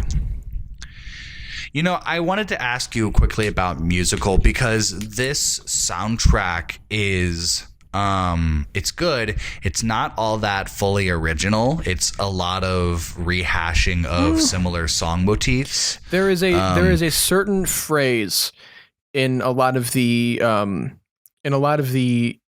of Skywalker score that really tugs at my heartstrings, and it I'm gonna try to sing it, but it's like da, da, da, da, da, da. It's like it does. There's this weird. Yeah, but it's like it's more of like a somber, hopeful kind of thing that John Williams does, and like the two notes together give me chills. I don't know why. I love it so much. I really like the Exegol music in the very beginning when Kylo Ren first arrives. There's something like very just like, I like the design of like that weird ancient Sith like song that he kind of developed. Yeah. Yeah, there isn't a lot musically in this movie that really fully sticks out. I will say, of the like homage motifs that John Williams does in this, when all of the ships show up and it does the and they all pop out of hyperspace when it kicks off. Right, yeah. Yeah, I agree. That one, that gives me chills, and it's always a really like awesome just moment. Yeah. I think the Rise of Skywalker score is actually it's great to listen to if you just want to listen to a Star Wars score. It's a great. I believe that. It's a great listen. I think it's one of my favorite scores to just sit and listen to, just like in the background. Because with the other ones, I feel like I have to be emotionally invested to listen to a lot of the other scores. With the other ones, like there's only I say one or two, but I don't mean that literally. I know that there are much more per movie of just kind of, there's always like the specific ones you want to hear, whereas Rise of Skywalker, each song plays into a previous song prior. So like you get all of the classic stuff that you wanted listening to Star Wars music, and then it's cool thrown in with in between kind of those motifs in the same song. It's the newer stuff that he uses to flow it, and then there are the new songs as well that he has to play with it. And speaking of John Williams, he does get a great cameo in this movie too. Yeah, he plays a little bartender. His first ever and only movie appearance. So that's great. Yeah. But do you have any other just closing thoughts? Just wrapping up your thoughts on this movie as a whole? I think I'm good, actually. I think I've kind of shared everything. You know, I will say, especially after kind of talking about breaking it down in this discussion, I am much more appreciative of when I have first seen. I used to hate this movie. I used to be on the train of like, it was enough to make me not like consider the sequel trilogies as a whole. It was enough to literally, like, in my brain I was like, yeah, Return of the Jedi, that's the last Star Wars movie. Like there's no more after that. And over time I obviously like grew to accept that was what, like, that's what what we got, and B, that's just what the story was. That's where it turned out. Who am I to say what's right or wrong about it? Like I've always said, I watch Star Wars with my heart, to where whatever I get as Star Wars, I just accept that as the next leg in the story and what we're getting. I don't have a right to challenge that. My AirPod just died, so this last little bit of audio you'll hear yourself with. That's okay. It's all right. We're closing anyway. But when these movies came out, I was in a state of cinema and having to criticize everything, and I lost that sense of heart to it. So I almost say thank you for helping me find my sense of wonder again with these movies, because I am able to actually look past and appreciate what was made and to enjoy the tales that are shared. Yeah, and I think, you know, being able to sit down and discuss grievances and talk through them, and being able to, you know, talk about what is great about a lot of these movies, I think really helps. And these podcast episodes are very much kind of like Star Wars counseling sessions. Yeah, right. You know, and we get to talk about, like, we just get to find what is great about these movies. And I think there's so much to love about the sequel trilogy, and it's it's like tied for my favorite Star Wars trilogy with the original trilogy. That's just how much that this trilogy has connected with me and struck a chord with me. So that's just kind of, you know, I love this movie, and I've loved it more and more with every single watch, because I just find something else that moves me. So I think, you know, this film is something that I really, really appreciate, and I don't get the hate. But, you know, to each their own. Who am I to say that people shouldn't have an opinion on a movie? Because, again, like I've said before, I watch movies with my heart, and I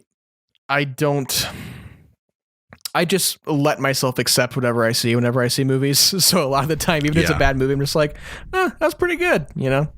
Right. But anyway, I think that's about all we have time for. This is probably our longest Cantina episode, even though we don't have a guest, which is strange. We really had some... Yeah, I was just thinking that too. I think it's funny that we had like a good full discussion. Yeah, I think this has also been a movie you and I both have been like... dying to talk about. This discussion has been a long time coming, so I think it's kind of funny and full circle that like we got to discuss it, just you and I, and break it down together. And I'm glad we've throughout this discussion, we've been able to find things that we've both been unsure about, and then by the end of the conversation, we're positive about it. I agree. I love that. It definitely was a good discussion. Well, great. Well, thank you guys so much for listening to.